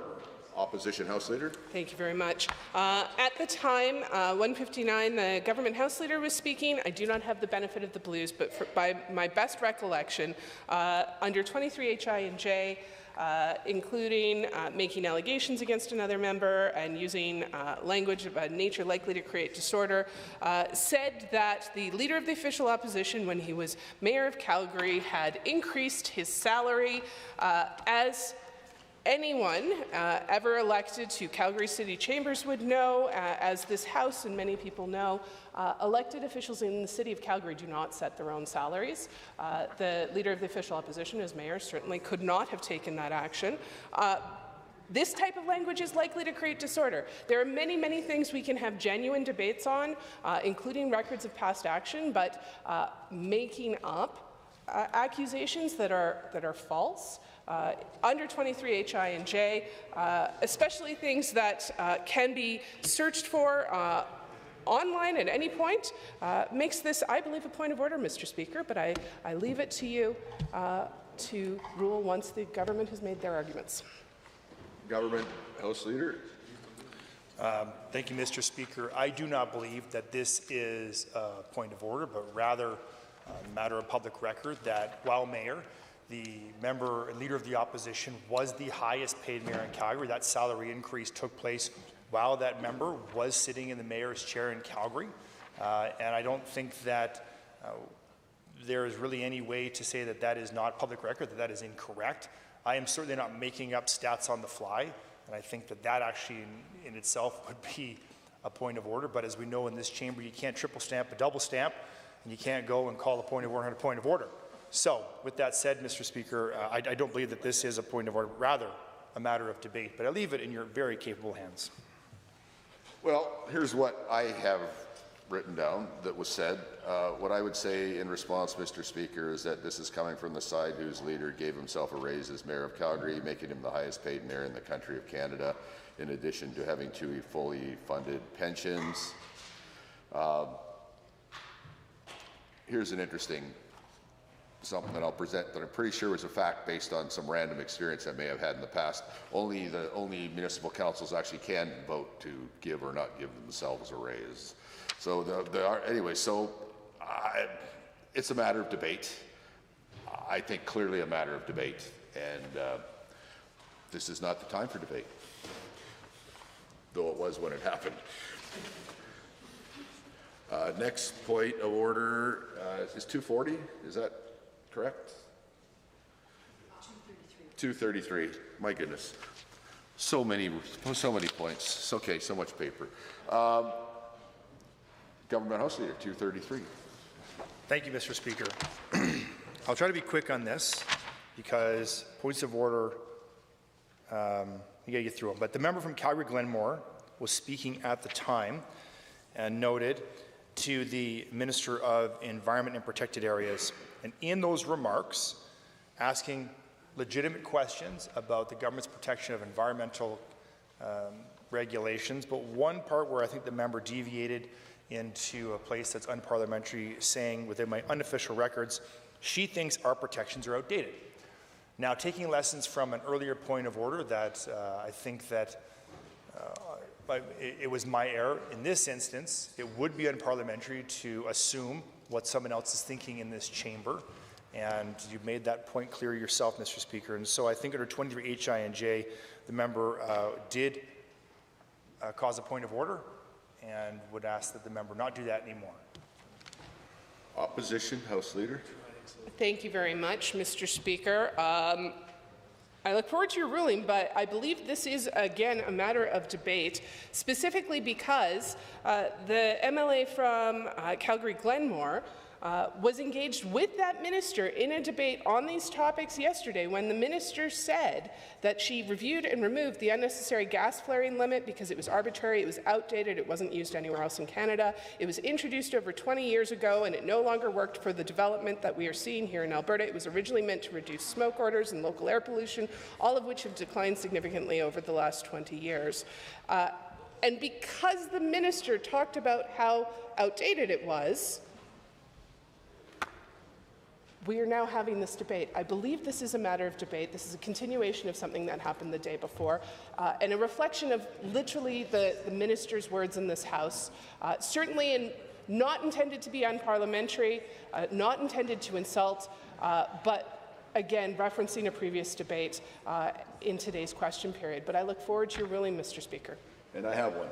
Thank you. So here's what I have from the Blues. It is astonishing to hear the Environment Minister suggesting we return to the days when industry could pollute with no limits. And here's the important part, because she thinks our protections are outdated. Now, had she said, it looks like she thinks our protections are outdated, or even if she had said that our protections are outdated, but she said she thinks. In other words, she's presuming what another member of, and the opposite thing that saved this side because they made a comment that appears the Premier thinks this, and this time it didn't. The honourable member actually claimed to know the mind of another member, and it's well established in the standing orders that you don't get to claim you know what's in another member's mind. Without regard for whether you're right or not, you just don't get to say that. So that's a point of order. On behalf of the member, I apologize and withdraw. Thank you. Now we're at number 6 from 240, Government House Leader. I thought I heard the member from Calgary-Brulard-McCall at 237 say corruption when one of our members was speaking at 237. I do not recall who was speaking on our side of the House, but it sure sounded mean. So 23H INJ. Thank you very much, Mr. Speaker. Unfortunately, I did not hear if there was a heckle of that word at the time, and so I will have to rely on the Blues and the context therein for your ruling. It's not in the Blues. I didn't hear it. There's no context. There's no proof. If it was said, it would only be a point of order, perhaps, or not, based on the context. And since we have no context and no hearing, it's not a point of order. Is that it? Already? Are we done already? Okay. Did that sound sarcastic? My apologies to the House if that sounded sarcastic. Honourable members, we are now at orders of the day. Government bills and orders. For third reading, Bill 8, Utilities Statutes Amendment Act 2025. Honourable Mr. Neudorf.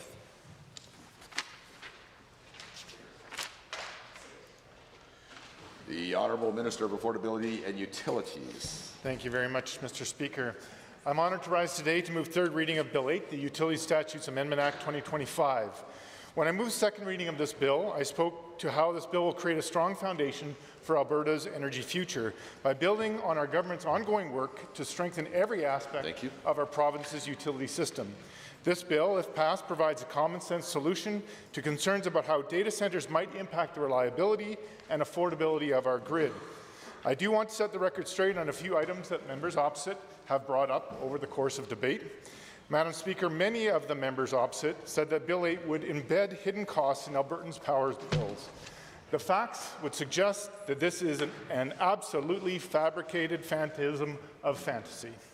Albertans will be protected from rising transmission costs because our government brought in a cost causation model through the Energy and Utilities Statutes Amendment Act that was passed this spring. What cost causation does is ensure that the costs for new power infrastructure will only be paid by those driving the need for said infrastructure. That means if the only beneficiary of a project is the developer, they hold responsibility to cover those costs. To put that into perspective, the NDP decided to prematurely phase out coal-powered electricity and incentivize renewable energy projects to build wherever they wanted. This includes through their disastrous renewable energy program contracts, which is costing more than $80 million in 25-26 alone. Under this program, the NDP agreed to subsidize those contracts with the wholesale electricity price drop below the contract price, which they have been for over 2 years. The only way this program generates revenue is when electricity prices are high, which means that Albertans pay more for their power than they need, whether the power price is high or low, thanks to those terrible contracts. The NDP also failed to update the transmission rules to be functional through the energy transition that they hastily rammed through. This drastically increased the need for new transmission lines, and those costs were borne entirely by Alberta ratepayers. Bill 8 aligns with cost causation principles and protects those very same ratepayers. When it comes to data centres, that means that developers will pay for the necessary power infrastructure upgrades, not the ratepayers within Alberta. The members opposite also brought up the idea that authority is being shifted away from the Alberta Utilities Commission, or the AUC. A year ago, our government instructed the Alberta Electric Systems Operator to work closely with industry on the development of the independent system operator rules to implement the restructured energy market. This will allow the ISO to resolve any technical deficiencies that may arise during the test phase of that restructured market. Once all the elements are complete, industry will be able to raise concerns before the AUC and propose changes to individual aspects of the rules if needed, which is the standard process. The members opposite have also brought up the idea that the restructured energy market has a kill switch. Madam Speaker, just like a website designer would test any page before going live to ensure everything works before being published, we need to test the market and allow the ISO to fix any issues that might arise before we fully implement it. This is a responsible contingency measure, and one that every Albertan would expect a system operator to have. Further, the opposition continues to attack this bill on the affordability end. They pat themselves on the back, claiming that they had low power prices when they were in government. What the NDP failed to acknowledge is the fact that Alberta started out with low-cost coal-powered electricity that they decided to phase out. The grid alerts in 2024 are a direct result of the NDP's failure to bring forward responsible energy policy. When the wind stopped blowing, wind power dropped off and we had the grid alert. Renewable energy, like wind and solar, is intermittent. It is one of its characteristics. And if Alberta ran on renewables alone, like the NDP would like, Albertans would face regular brownouts and blackouts, which is being experienced in California, because their system is highly reliant on renewable energy. Battery storage alone isn't enough to get Albertans and their families through the harsh winters that we face here in our province. And the NDP continue to put ideology above the well-being of Albertans in their debate. Their coal phase-out cost Alberta taxpayers over $2 billion, which we are still paying off to the tune of nearly $100 million every year. They disrupted the balance of our market, drastically driving up new transmission costs, which resulted in drastic increases on Albertans' utility bills. Through cost causation principles and the body of legislation that we have so far brought through and brought forward, we have protected Albertans from being charged on projects that they don't directly benefit from. Our government has taken major steps to ensure affordability, and our measures have been working. We saw the wholesale price of electricity drop 53% in 2024. Competitive and variable fixed rates were, on average, 32% lower, and we reduced the default rate by 63% from its peak. Generation costs are at some of the lowest levels ever in the province of Alberta. It is the long-lasting high transmission costs from the NDP's bad policy that Albertans are still paying for and see on their bills. The work our government is doing, including through Bill 8, is restoring the balance between affordability, reliability, and sustainability that the NDP destroyed. Madam Speaker, on this side of the House, we're prioritizing the reliability of the power Albertans need for their families, for their businesses, and to keep our economy running. The opposition is prioritizing the interests of their eco-radical multinational friends, and our government is doing everything we can to ensure that Albertans do not freeze in the dark. If passed, this bill will continue to build on all the work that we've done in the utility space and ensure that Albertans, industry, ratepayers taxpayers and our province as a whole will continue to benefit. And with that, Madam Speaker, I hereby move third reading of Bill 8, the Utility Statutes Amendment Act. Thank you very much. Any members wishing to join the debate on third reading? The honourable member for Sherwood Park. Thank you, Madam Chair, Madam Speaker. And thanks to the Minister for starting off a sleepy afternoon with some lively debate and some great points to litigate here in the chamber. So maybe we'll just start off with a clear statement, Madam Speaker. We want Alberta to be a great place to do business. We want it to be a place where people want to bring their investment dollars from around the world so that we can create jobs in this province, create a reliable grid, create an affordable grid, create a sustainable grid for the future. That is our aim, and on this side of the House, we aim to get to government so that we can create the stable investment environment that we know is so desired by players and proponents inside of the electricity system. Now, cost causation model that's being brought forward is called locational marginal pricing in the restructured energy market. By all accounts, I can tell this is going to be a good thing. It's the right thing to come in and be brought in.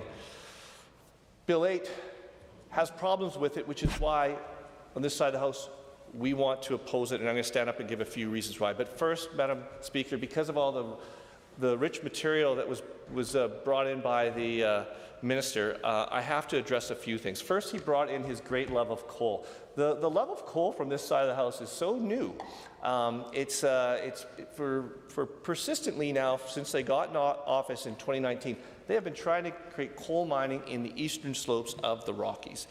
And it's been said loud and clear from the rooftops of Alberta, this is not at all what we want in this province. But big coal lobby constantly comes in, and I don't know what's going on behind closed doors in secret meetings with ministers, but this party is a huge proponent of coal.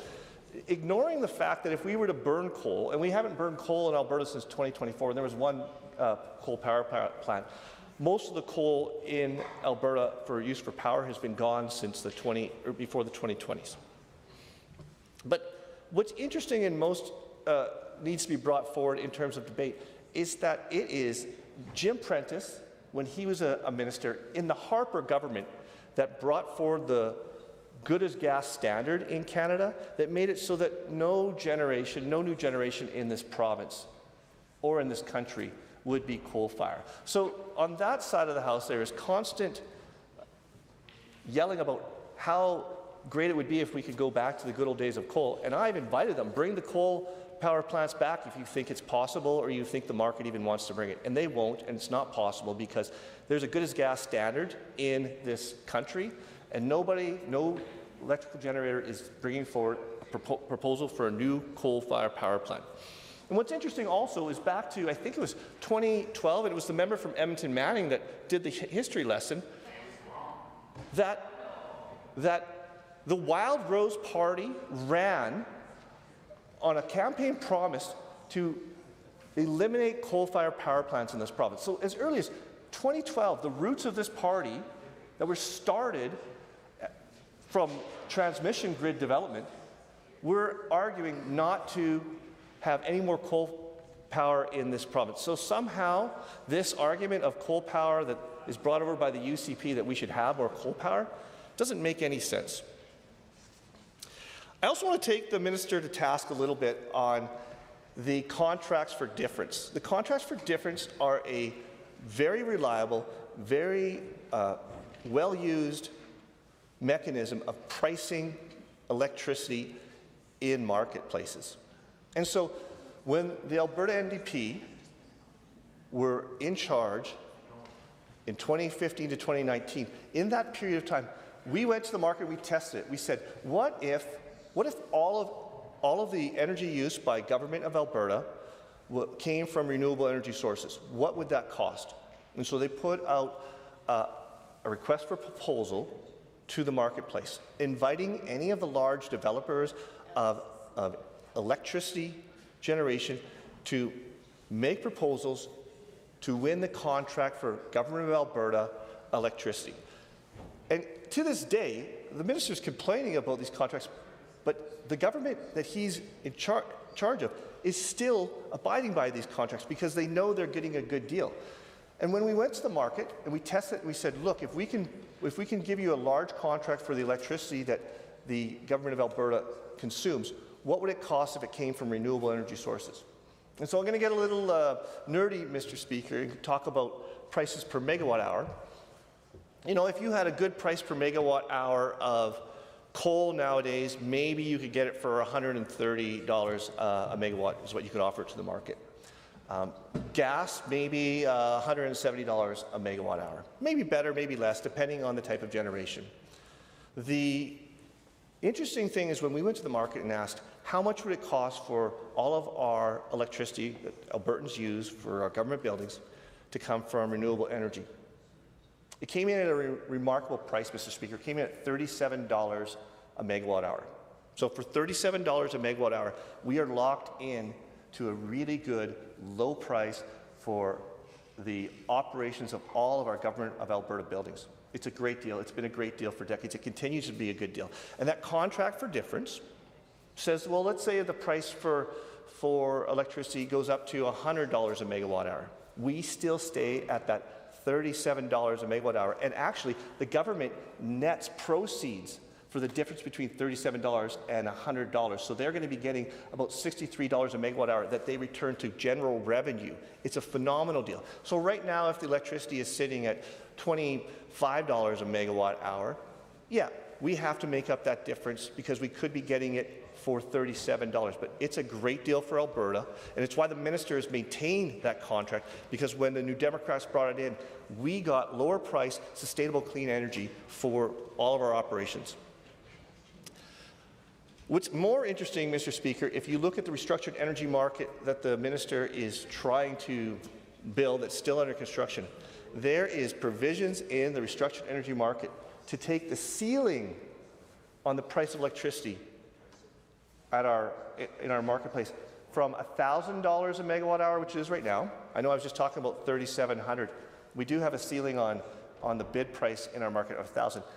The minister is going to move it up to $3,000 a megawatt hour. And so we are locked in at renewable energy for under $40 a megawatt hour, and the government is going to be bringing in changes to the marketplace that will be bringing up the price for the highest bid price at $3,000 a megawatt hour, almost 100 times increase in what pure renewable energy costs. So it is rich to hear the government taking down that contract for difference and suggesting that in any way it was a bad deal for Albertans. It's been a great deal for Albertans, and every member of this House knows that.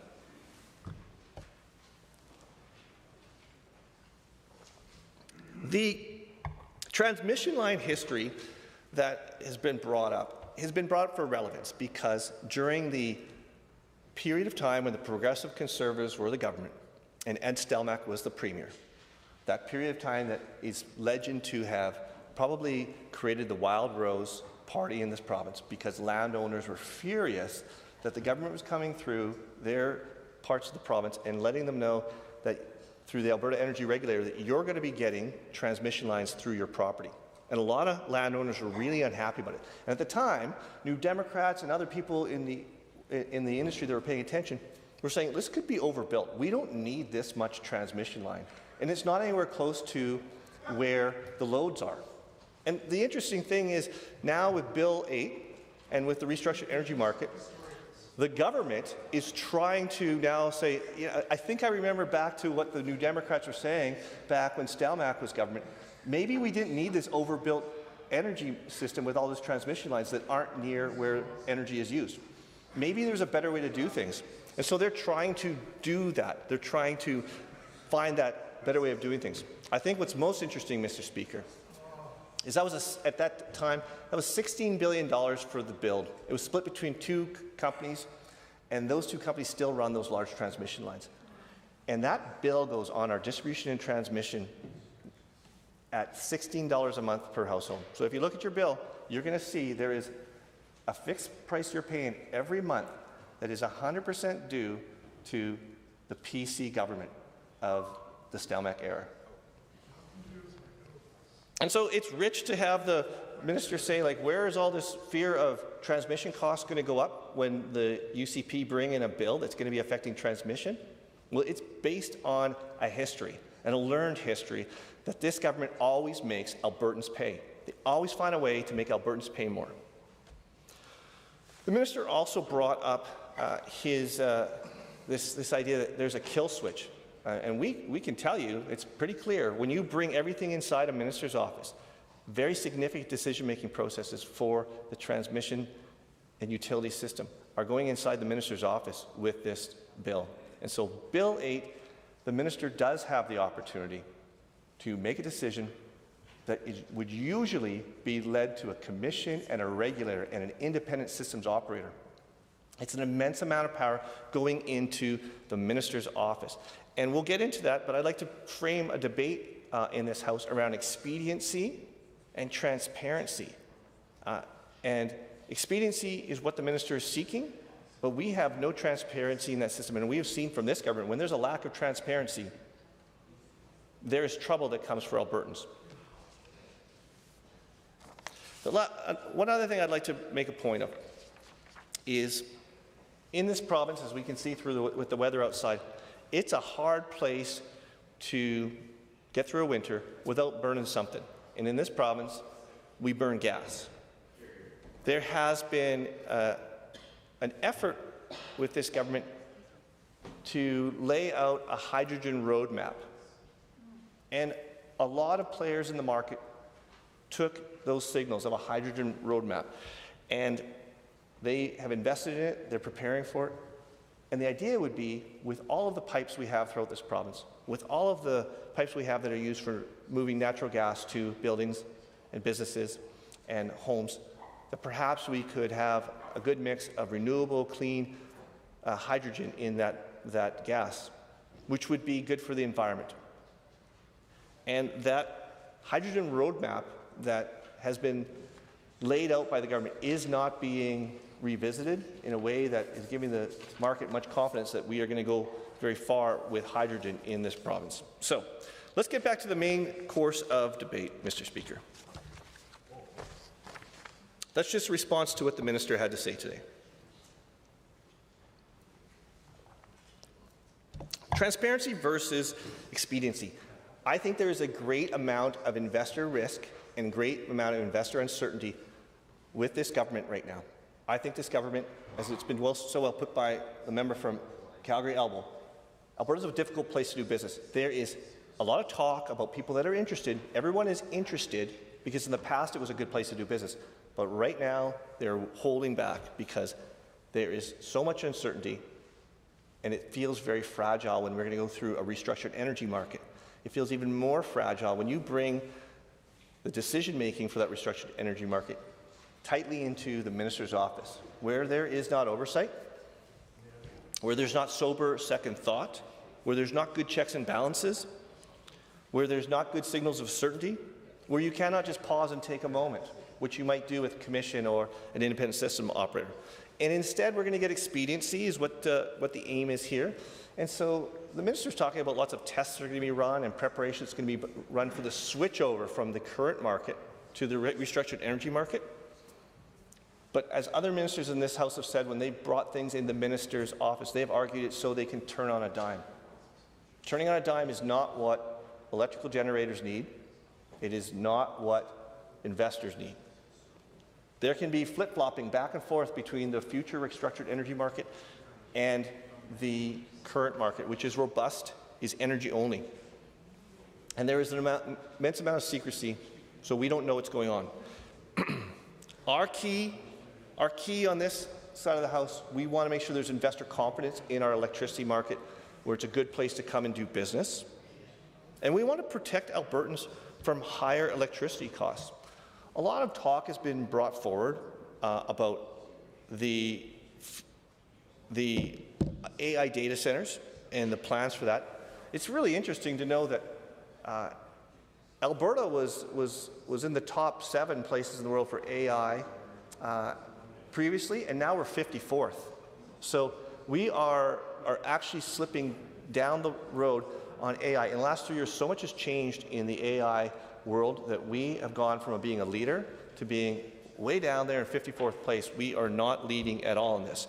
So let's try and create a place where we can attract AI data centers. It's probably a good investment, a good plan. Let's create a marketplace where, and an investment place where people would want to do that. But with that's going to create a great deal of increased demand on our electricity system.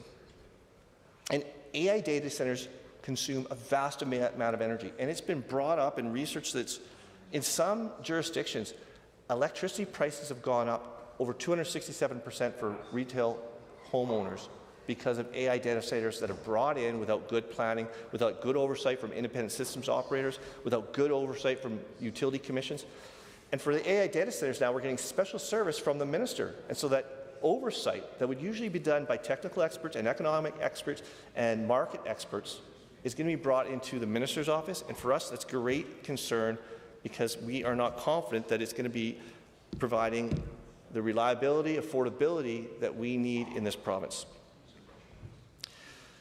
The minister's talked about cost causation, so it is good to know that locational marginal pricing that is going to be introduced into this new restructured energy market, that it'll be passed on to the consumers of that new energy demand. And so we're happy to see that. We believe locational marginal pricing is going to be a helpful thing for our market.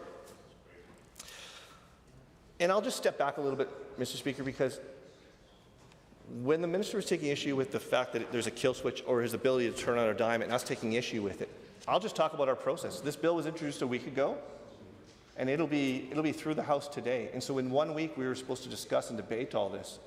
And that's been almost healthy for this government, but this government has been known to bring in bills with great implications for Albertans that are brought in one day and out of the legislature the next without debate, without discussion, without an opportunity to talk to stakeholders.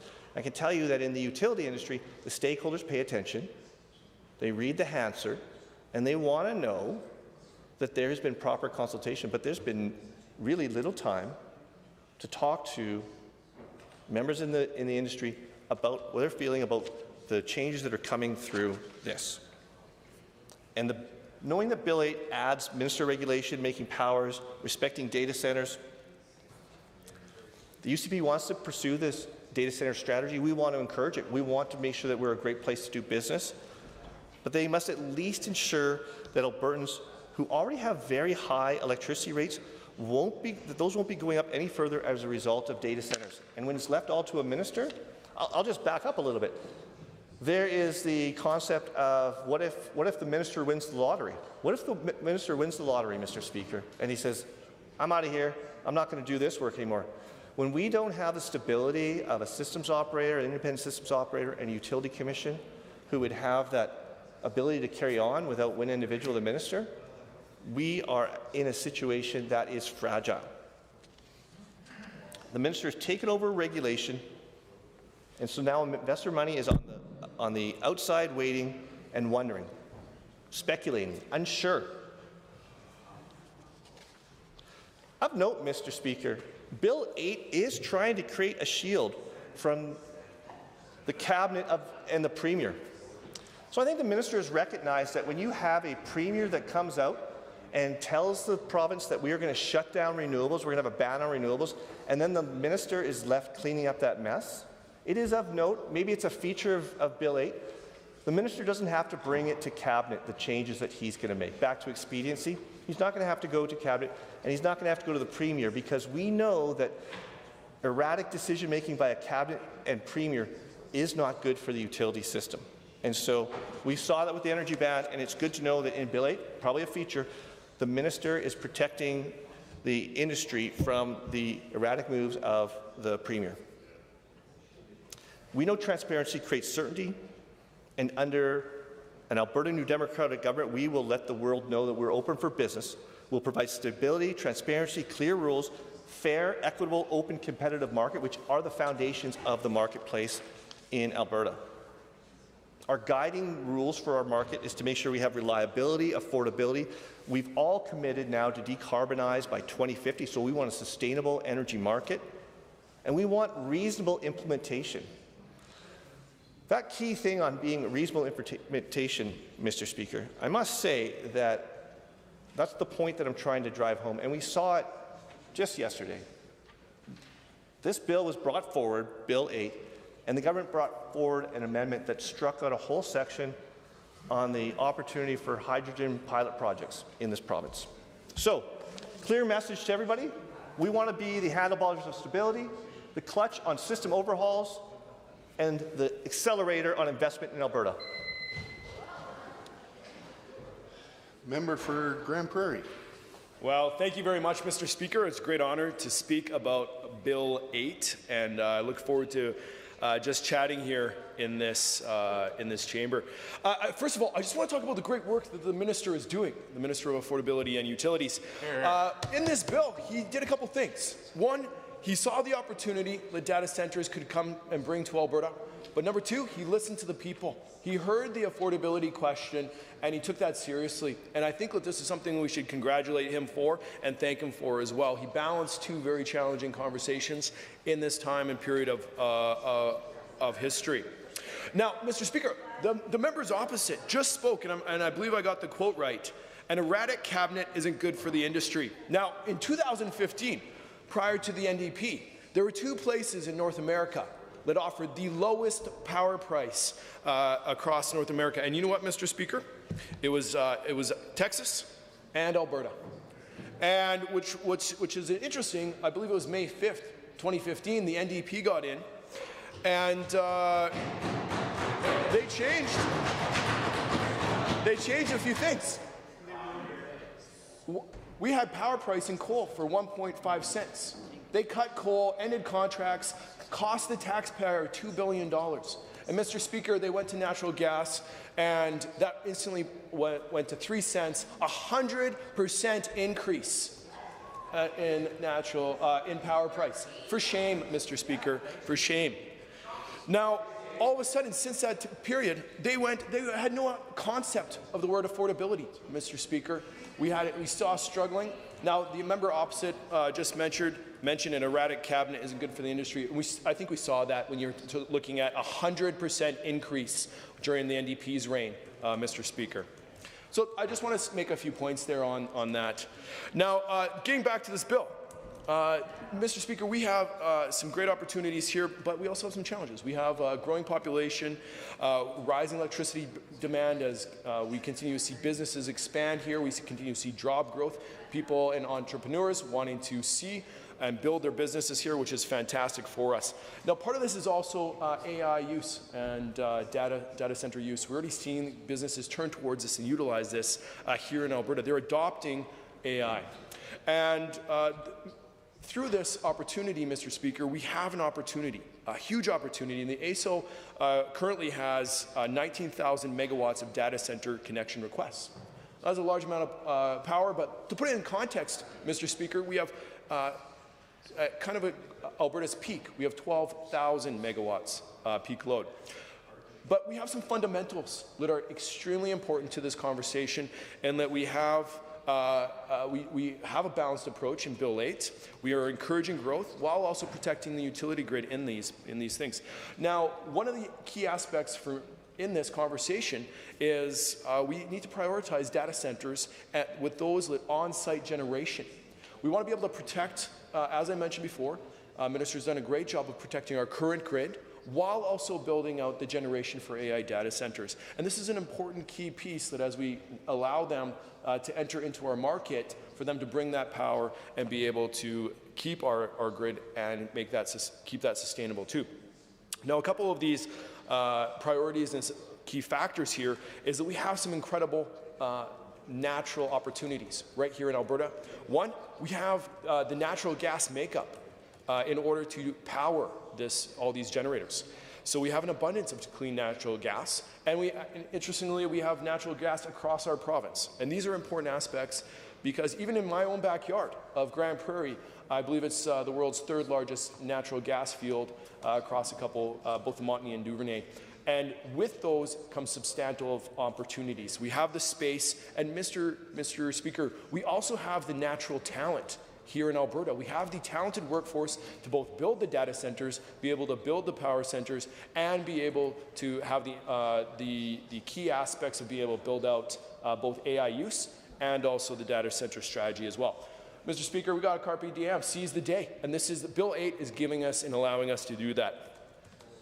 So as we do this, just to wrap up here, Mr. Speaker, this bill fits with Alberta's data center strategy. It supports the natural gas and our incredible workforce, and interestingly, it connects to our recent MOU with the federal government and CER carve-out. These, Mr. Speaker, work hand in hand, and I'm excited about the future of both. These connections are great news for Albertans, and we should continue to see these expanded opportunities across Alberta as well. Once again, Bill 8 is a win-win for Albertans. I would encourage all MLAs to support this bill, and thank you very much, Mr. Speaker. Member for Edmonton Castle Downs. Thank you very much, Mr. Speaker. It's my pleasure to rise this afternoon to speak to Bill 8, the Utilities Statutes Amendment Act 2025, that I would really like to highlight is brought forward by the Ministry of Affordability and Utilities. So, silly me to assume that this legislation would actually provide some sort of affordability for Albertans. That's not correct.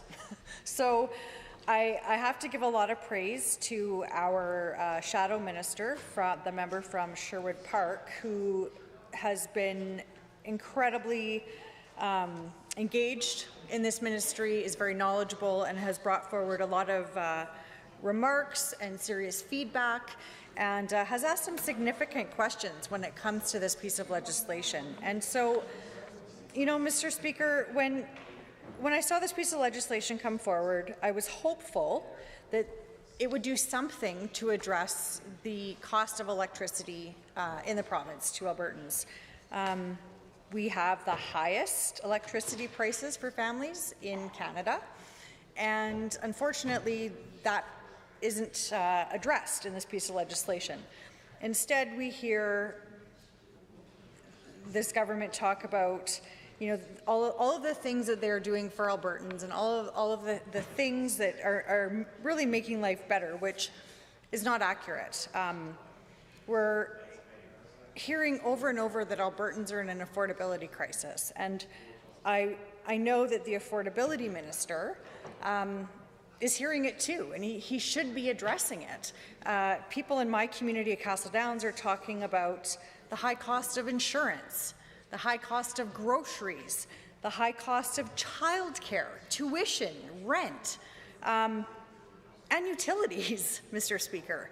And the Affordability and Utilities Minister is not doing anything to address that. In fact, I would like to remind Albertans that this government recently increased pay to some of their members through their parliamentary secretaries. They've appointed now 83% of the UCP caucus receives additional pay on top of what they are being paid as MLAs. So instead of looking at actual affordability measures that could support Albertans who are pleading with government to actually do something to address affordability, they gave themselves a raise. 83% of the UCP caucus has a wage increase. Now, to be clear, they have the largest cabinet in Alberta's history at the time of an affordability crisis. And this piece of legislation, Bill 8, brought forward by the Affordability Minister, does nothing to address affordability. It's concerning when the legislation that we've seen in this session introduced actually creates more of a cost to Albertans. We're currently debating another bill that's introducing American-style health care, which, of course, we know will create a two-tiered system that has the ability to pay for health care or access public health care. Now, this Premier promised Albertans in the last election that that would never happen, yet here we are. So, you know, they promised Albertans when they created an affordability ministry that it would do something to address affordability. the UCP have clearly established, Mr. Speaker, that they are not to be trusted with actually addressing the needs of what Albertans want. They talk about the capacity to draw investment into the province. Well, when I look at the rhetoric that this government is talking about with separating and all of that, that definitely is not creating a space of stability for investors. Why would they choose to come to a province that they don't know will actually be part of Canada? Why would a family want to pick up and move to a province with a new AI centre that doesn't have health care, that has the lowest student-funded rate per capita in the country, probably can't get a family doctor? These are all things that this government is just completely ignoring. So when they talk about, you know, this piece of legislation will allow for investment into the province, they're actively driving investment away because it's such an unstable government in so many different areas, Mr. Speaker. So, you know, again, I'm disappointed that this government brought forward a piece of legislation that doesn't actually do anything to address affordability or the high cost of utilities. And so with that, Mr. Speaker, I would really encourage everybody to put some sort of expectation on the government to stop paying themselves and look at ways to actually support the affordability crisis in Alberta. Yeah. Thank you. Member for Edmonton, Beverly Clearview. Pleased to rise and to provide a few comments of my thoughts on this bill. And I will say that I was around, because I am that old and ancient, when deregulation began. In fact, there were a period of a couple of summers when I was working in government offices, and I was looking at all the folks who were running around trying to figure out how to deregulate what had been, of course, a regulated industry.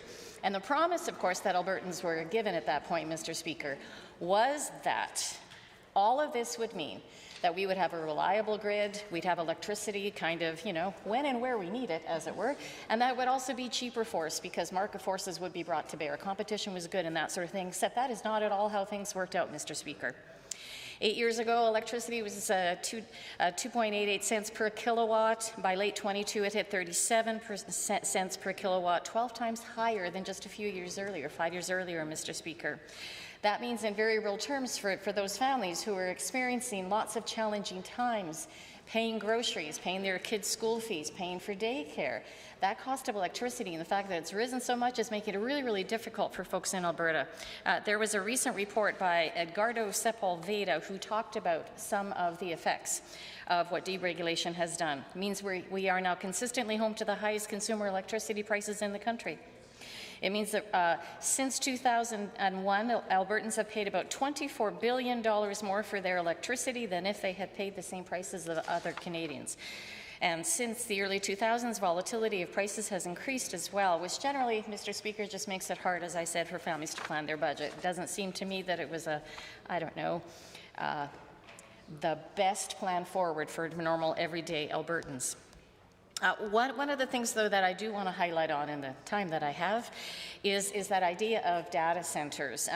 I think technology is great. I think that changes and innovation are great, but I do worry because there is a portion, Section 10, where it talks about regulations having to do with data centers, Mr. Speaker. And as my colleague from Sherwood Park talked about just a few minutes ago, all of the power will now, of course, rest in the minister's office. And when I consider how new and innovative this technology is, I actually don't think that is a good idea. I think that when we're dealing with something that is so young and so new, that is incumbent upon government to bring that debate into the House so the voices of actual Albertans can actually be heard. And in fact, we don't have to go very far to find some voices that can give us some examples in terms of what could occur when data centers are essentially given regulatory, Too much welcome, if you will, Mr. Speaker. The first thing is there's that idea that data centres will provide long-lasting, life-sustaining jobs. Unfortunately, Mr. Speaker, as many states and many smaller communities in the United States are showing us these days, that isn't always, in fact, the case. It is absolutely true that there will be lots of jobs created, good high-paying jobs that, of course, Albertans deserve in the beginning while those data centres are being built. But the problem, Mr. Speaker, is that when you look at what actually happens after the data centres are built, it ends up being a fraction of folks that are employed on a long-term basis. And part of the problem, of course, is that we're not prepared for sort of, in terms of our education, in terms of the jobs that are required. And interestingly enough, if I can go on just a tiny little bit of a tangent there, what the folks down in the States have found is that it isn't just about the technology, it isn't just about the technical skills for those folks who do in fact end up with those jobs in those data centers. In fact, the folks that they're looking for right now and that they're having a really hard time finding are those folks that, for lack of a better term, Mr. Speaker, we talk of having those soft skills. In other words, they can collaborate with people. They know how to do teamwork, and they can do something that's called critical thinking. So, I mean, you know, if I was giving some advice to the Minister of Affordability and Utilities, I would say he might want to, that particular department might want to work with the Minister of Education and that particular department and perhaps put critical thinking back into our educational curriculum. Right? One of the other things, and I know that people have talked about it, is again, although it seems like there's great promise with data centers, much like there was great promise with deregulation all those years ago, Mr. Speaker, the reality is less than promising. We know that there are increased utility rates for everyone. We know that these centres have high resource consumption. We know that sometimes the tax incentives end up being pretty ineffective.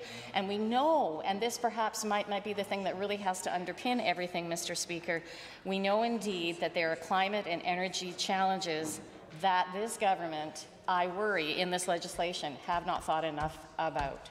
So for those reasons and a whole bunch more, I'm not going to be supporting this bill. Any others wishing to speak? Seeing none, the Honourable Minister of Affordability and Utilities has moved third reading of Bill 8, Utility Statutes Amendment Act 2025. Those in favour of the motion for third reading, please say aye. Aye. Any opposed, please say no. That is carried. Bill 8, Utility Statutes Amendment Act 2025 is now read a third time. Under government motions, government motion number 18, Honourable Mr. Scow. Deputy Government House Leader. Thank you, Mr. Speaker. And just before I move the motion, I would like to rise to request unanimous consent of the Assembly to move to 1-minute bells for the remainder of the afternoon sitting. Hearing the motion from the Deputy Government House Leader, all those in favour, I will ask one question. Any opposed to 1-minute bells? That is carried. Well, thank you, Mr. Speaker. And with that, I would like to move on to Government Motion 18, and I rise on behalf of the Government House Leader to move Government Motion 18 on the order paper, which reads as follows. Be it resolved that when further consideration of Bill 9, Protecting Alberta's Children's Statutes Amendment Act 2025 is resumed, not more than 1 hour shall be allotted to any further considerations of the bill in second reading, at which time every question necessary for the disposal of the bill at this stage shall be put forthwith.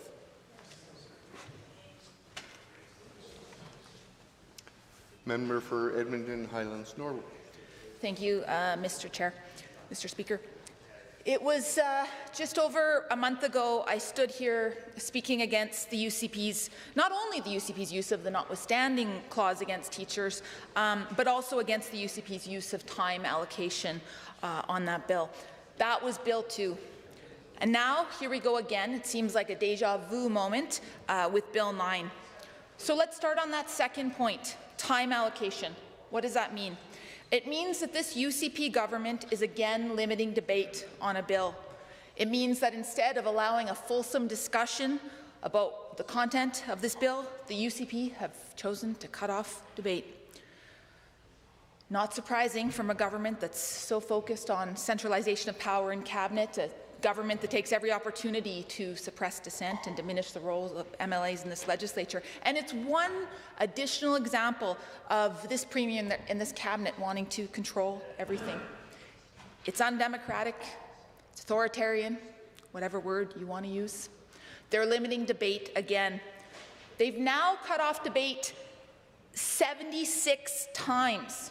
The UCP are responsible for 51% of time allocations in Alberta's parliamentary history.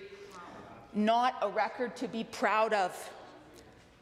Speaking of proud, how proud am I and how proud are all of us to be, I'm only one of 87 across the province who gets to do this job. 87 out of 5 million people. What an incredible privilege. Why wouldn't we come to this building every single day wanting to do our best? And if we're sent to this legislature to honour our constituents' voices, then we must be allowed the chance to speak. And I must say, if this Premier and this government are so confident, and if the Transportation Minister too is so confident of their legislation, then let us debate it. Let us all speak. If they're so confident in this bill, Bill 9, then why do they need to invoke the notwithstanding clause, overriding Albertans' charter rights? They're limiting our rights as legislators, and they're limiting the rights of transgender Albertans. These are our charter rights. In our Canadian Charter of Rights and Freedoms, the charter rights that protect inherent human rights, like freedom of expression, religion, assembly, the rights to equality, the rights of life, liberty, and security of the person, the rights we have as Canadians and, in theory, as Albertans. The very rights this UCP government are attacking with the use of the notwithstanding clause. The UCP have invoked the notwithstanding clause 4 times in just over a month. 4 times in one session. Let that sink in. An unprecedented use of what is an emergency lever that's meant to be a last resort, meant to be used sparingly, transparently, and only when absolutely necessary. I want to end by addressing those who are most hurt, those who are most impacted by Bill 9, transgender Albertans. So many of you have emailed us, have reached out to all of us. You've called, you've rallied, you've watched from the gallery. You've taken on so much more than you ever should have. And for that, I'm so sorry. And I'm sorry that you continue to be the target of a UCP government that's weaponizing your identity to score political points. You are our family, our friends. You are not the other, you are us.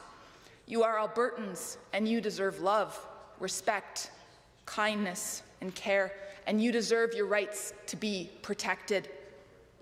You deserve so much better, and we all do. And better is possible, Alberta. Thank you.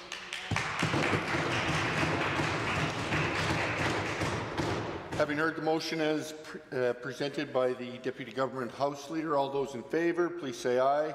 Aye. Any opposed, please say no. No. That motion is carried and a division has been called. Call in the members.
Honourable members, a division has been called on government motion number 18. All those in favour of the motion, please stand.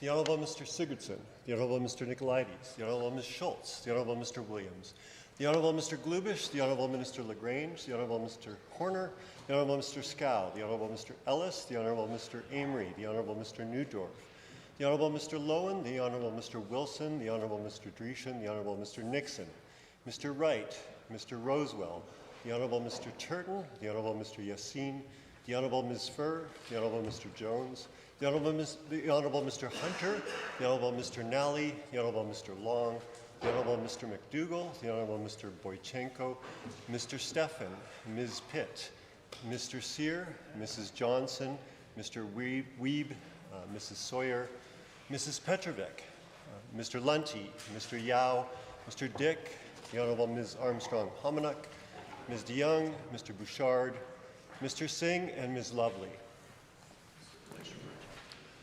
All those opposed, please stand.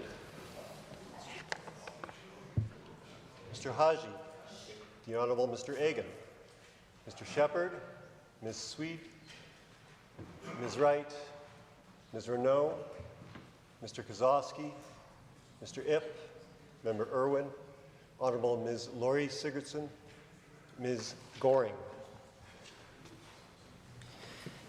Mr. Speaker, total for the motion 41, total against 11. The motion is carried. Under government motions, government motion number 19, Honourable Mr. Scow. Government House Leader. Thank you, Mr. Speaker. I rise to move government motion 19 on the order paper, which reads as follows: be it resolved that when further consideration of Bill 11, Health Statutes Amendment Act 2025 number 2 is resumed, not more than 1 hour shall be allotted to any further consideration of the bill in second reading, at which time every question necessary for the disposal of the bill at this stage shall be put forthwith. Actually, Mr. Speaker, do I have time to speak to the motion? Excellent. Thank you. I will be brief, Mr. Speaker, but it has become apparent that when debating Bill 11, the Health Statutes Amendment, the members opposite have chosen that rather than take on the role of opposition party, they take on the role of obstruction party. It is the mandate of the government to move forward with the legislation that we have been given a mandate to move forward with by the electors in the 2023 election. Since that time, we have continued to fulfill those promises that we made, including increasing access to health care and ensure that all Albertans have access to safe, timely health care, get services that they need in a timely manner within the medically recommended amount of time. So, Mr. Speaker, the opposition should look at their role in this legislature. They take it very seriously, and I do appreciate that, but it is not to obstruct. It's to be opposition, to give meaningful feedback, something that I have seen very rarely at many times. So, Mr. Speaker, I move the time allocation motion because there's also something to be said about quality of debate, Mr. Speaker, and not just... Thank my colleagues. Quality of debate, Mr. Speaker, not just quantity. There is a difference. And so I would encourage the members opposite that as we continue to debate this legislature, and the members opposite have a whole lot to say about this, and they will have their time. Heaven knows. In addition to the fact that we are extending the legislative session already 1 week into a second week next week to ensure that the appropriate amount of time for debate is given. We are sitting late into the evenings, Mr. Speaker, to ensure that each piece of legislation gets the appropriate amount of time for debate. So while I understand that the members opposite will bemoan the move to use time allocation, as they have many times in the past, I can assure them that they have the opportunity in this chamber to make their points across. And Mr. Speaker, the members opposite are so loud with their heckles that I can barely hear myself think. And it's unfortunate because if they want their opportunity to speak, maybe they can let me finish my remarks and they can have all the time they like, certainly whenever I sit down. But with that said, Mr. Speaker, I think it is important to note that we are extending session 2 full weeks. We are sitting nights, late in the evening, to get to all the important legislation and to ensure the members' office have their time to oppose and propose potential changes, not to obstruct.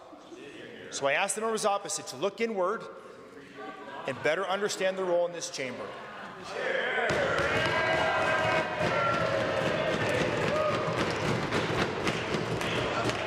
Member for Edmonton City Centre. Here we go.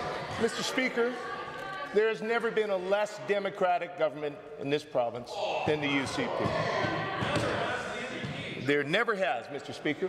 The fact is, Mr. Speaker, under this government, bills have never been given less time to be debated. Sessions have never been shorter. There have never been less hours logged in this legislature. As my colleagues have noted, this government has chosen to limit debate more than any other in the history of our province. They know it's true, Mr. Speaker, that's why they're heckling, because they can't stand to hear it.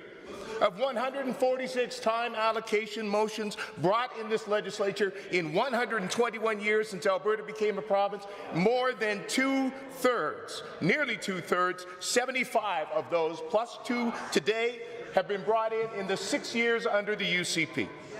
They've been using time allocation at a rate that's over 7 times above the historical average. They flood the legislature with bills right into the final weeks of session, bills that make sweeping changes to the services and the systems that Albertans depend on. And then they limit debate on bills that do not represent anything they campaigned on because they were too cowardly to do so. Because they don't believe in scrutiny, transparency, or accountability. Point of order has been called. Government House Leader. Point of order, Mr. Speaker. I can tell you right now that saying that we are too cowardly of anything would be unparliamentary in this chamber under 23 HINJ. The member knows very well that throwing that kind of disparaging language at the government or any member of good standing in this chamber is unparliamentary. Mr. Speaker, cowardly. Cowardly, Mr. Speaker. Is the member serious? As an opposition House Leader, part of the House Leader team, the member is required, or at least should be required, to elevate his level of decorum, and I think that kind of language is certainly not leveling, or at least not worthy of that member's position within the House Leader team. And I would ask that member to apologize and withdraw from using the word cowardly any further. Shame on that member. Deputy Opposition House. I would argue that the word cowardly is not unparliamentary, but in this case, I did use the word they as opposed to referring to the government, so I will apologize and withdraw. But, Mr. Speaker, they were too afraid to campaign on what they actually intended to do. Despite the fact this government does not believe in scrutiny, transparency, or accountability, despite the fact that their decisions, particularly when it comes to health care, have repeatedly backfired, creating enormous costs for Albertans. And again, Mr. Speaker, these are decisions they rush through, not through democratic scrutiny, through the back door, through political interference, nearly $100 million on useless Turkish Tylenol, $125 million on their failed attempt to privatize lab services, nearly $1 billion on contracts in corrupt care. It's endless. And they do everything they can to hide it. They bend, break, and twist the laws that are governing access to information. A 2-year investigation by the Information and Privacy Commissioner found this government implemented a government-wide system designed to prevent Albertans from being able to get access to public information. So then how do they respond? They changed the laws, Mr. Speaker, to make it even easier for them to deny public information and just kept on trucking. We have 4 new inquiries announced just this week into their refusal to release information about surveys they ran as part of their taxpayer-funded traveling circus they called Alberta Next. A matching set to the 4 times they've invoked the notwithstanding clause this session alone to strip the rights of Albertans. That's the UCP's legacy on democracy. Their legacy on health care, well, it's just as bad. I mean, there's never been a government who's done as much damage to our healthcare system as the UCP, and now they want to rush through even more of it. In 2019, they inherited a system that was renowned around the world, one of the top 5 integrated healthcare systems in the world. In the words of health reporter Keith Gerine, it had enjoyed one of its most uninterrupted periods of stability under the NDP's reign, because in the words of columnist Don Braid, we calmed down the system, made significant improvements, and provided stability for health planners, professionals, and workers. And Mr. Speaker, the UCP made short work of that with their campaign of corruption, cuts, and chaos. That's the record of this government. Now, I'll give the former Premier at least some respect. He was open about what he intended to do. He actually campaigned on it. This government did not. What we've seen under this Premier is not reform. It's not an attempt to strengthen the system. We aren't seeing refocusing, we're seeing revenge. Because this Premier campaigned for the leadership of her party on taking revenge on AHS, on decimating our healthcare system. Point of order has been called. Government House Leader. Again, speaking to the intent of the Premier, who campaigned to take revenge on Alberta Health Services. This again is a ridiculous assertion that the member knows all too well is completely false. It's a fabrication. And the more the member says it, the louder the member says it, does it make it more true. But to presuppose or to assert that the Premier is doing something in particular to take revenge on someone, again, choose our language better, Mr. Speaker. Let's raise the bar under 23 HINJ. This certainly creates disruption, as you can hear from all members, at least on the government side, who are being sensible about this. Official Opposition Deputy House Leader. There is abundant transcripts from UCP debates, candidate debates, Premier's statements, all stuff all over social media, in which she said if she became the leader of the UCP and the Premier of Alberta, she would dismantle AHS because of the steps they took during the COVID-19 pandemic. She was quite explicit. Now, to take actions against someone because of actions you feel that they have taken, Mr. Speaker, that is the definition of revenge. However, if the government Speaker, House Leader, feels that that's going to create disorder to tell the truth, I will apologize and withdraw.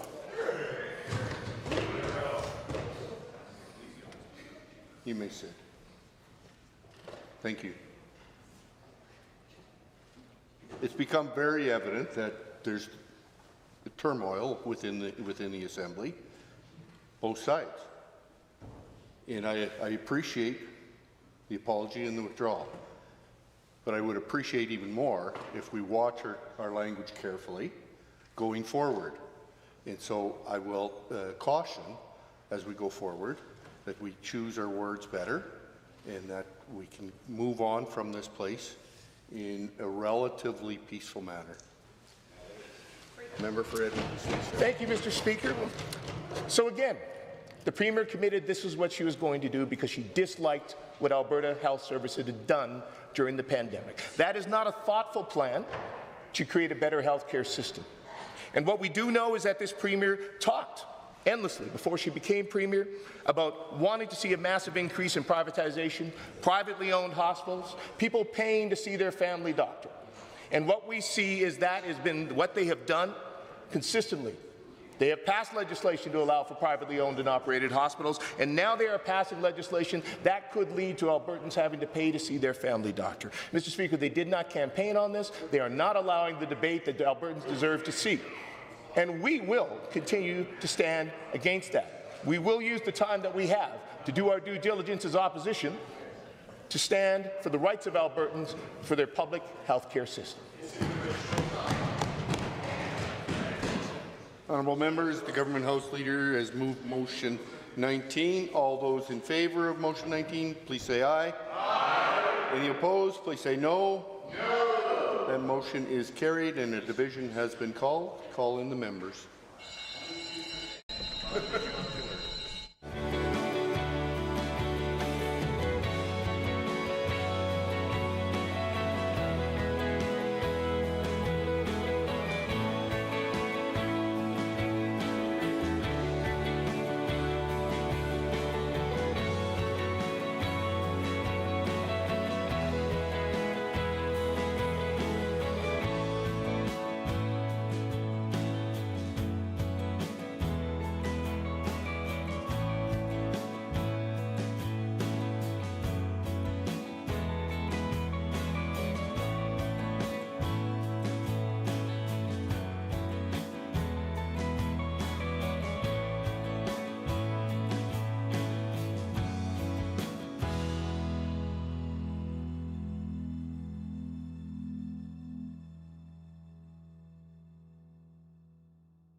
Honourable members, the division has been called on Government Motion 19. All those in favour of Government Motion 19, please stand.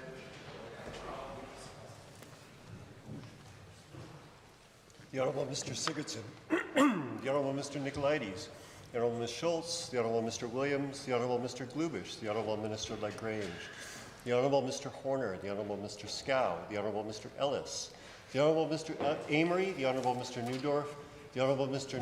Lowen, the Honourable Mr. Wilson, the Honourable Mr. Dreeshen, the Honourable Mr. Nixon, Mr. Wright, Mr. Rosewell, the Honourable Mr. Turton, the Honourable Mr. Yassin, the Honourable Ms. Furr, the Honourable Mr. Jones, the Honourable Mr. Hunter, the Honourable Mr. Nally, the Honourable Mr. Long, the Honourable Mr. McDougall, the Honourable Mr. Boychenko, Mr. Stefan, Ms. Pitt, Mr. Sear, Mrs. Johnson, Mr. Weeb, Mrs. Sawyer, Mrs. Petrovic, Mr. Lunty, Mr. Yao, Mr. Dick, Honourable Ms. Armstrong-Hominack, Mr. Young, Mr. Bouchard, Mr. Singh, and Ms. Lovely. Those opposed, please stand. Mr. Haji, Honourable Mr. Egan, Mr. Shepherd, Ms. Sweet, Ms. Wright, Ms. Renault, Mr. Kozlowski, Mr. Ip, Member Irwin, Honourable Ms. Laurie Sigurdsson, Ms. Goring. Mr. Speaker, total for the motion 41, total against 11. Motion is carried. Government House Leader. Thank you, Mr. Speaker. And what a week it has been. I would like to thank all members of the Assembly for their participation in debate and question period. But that time has come to adjourn the Assembly. I wish all members a safe travels home. The weather outside is rough. Please get home to your families this weekend. Enjoy your time. And I'll see everybody back on Monday as I adjourn the Assembly. I move to adjourn the Assembly until 1:30 Monday, December 8th. Those members in favour of the motion, please say aye. Aye. Any opposed, please say no. That motion is carried. The House stands adjourned until Monday at 1:30.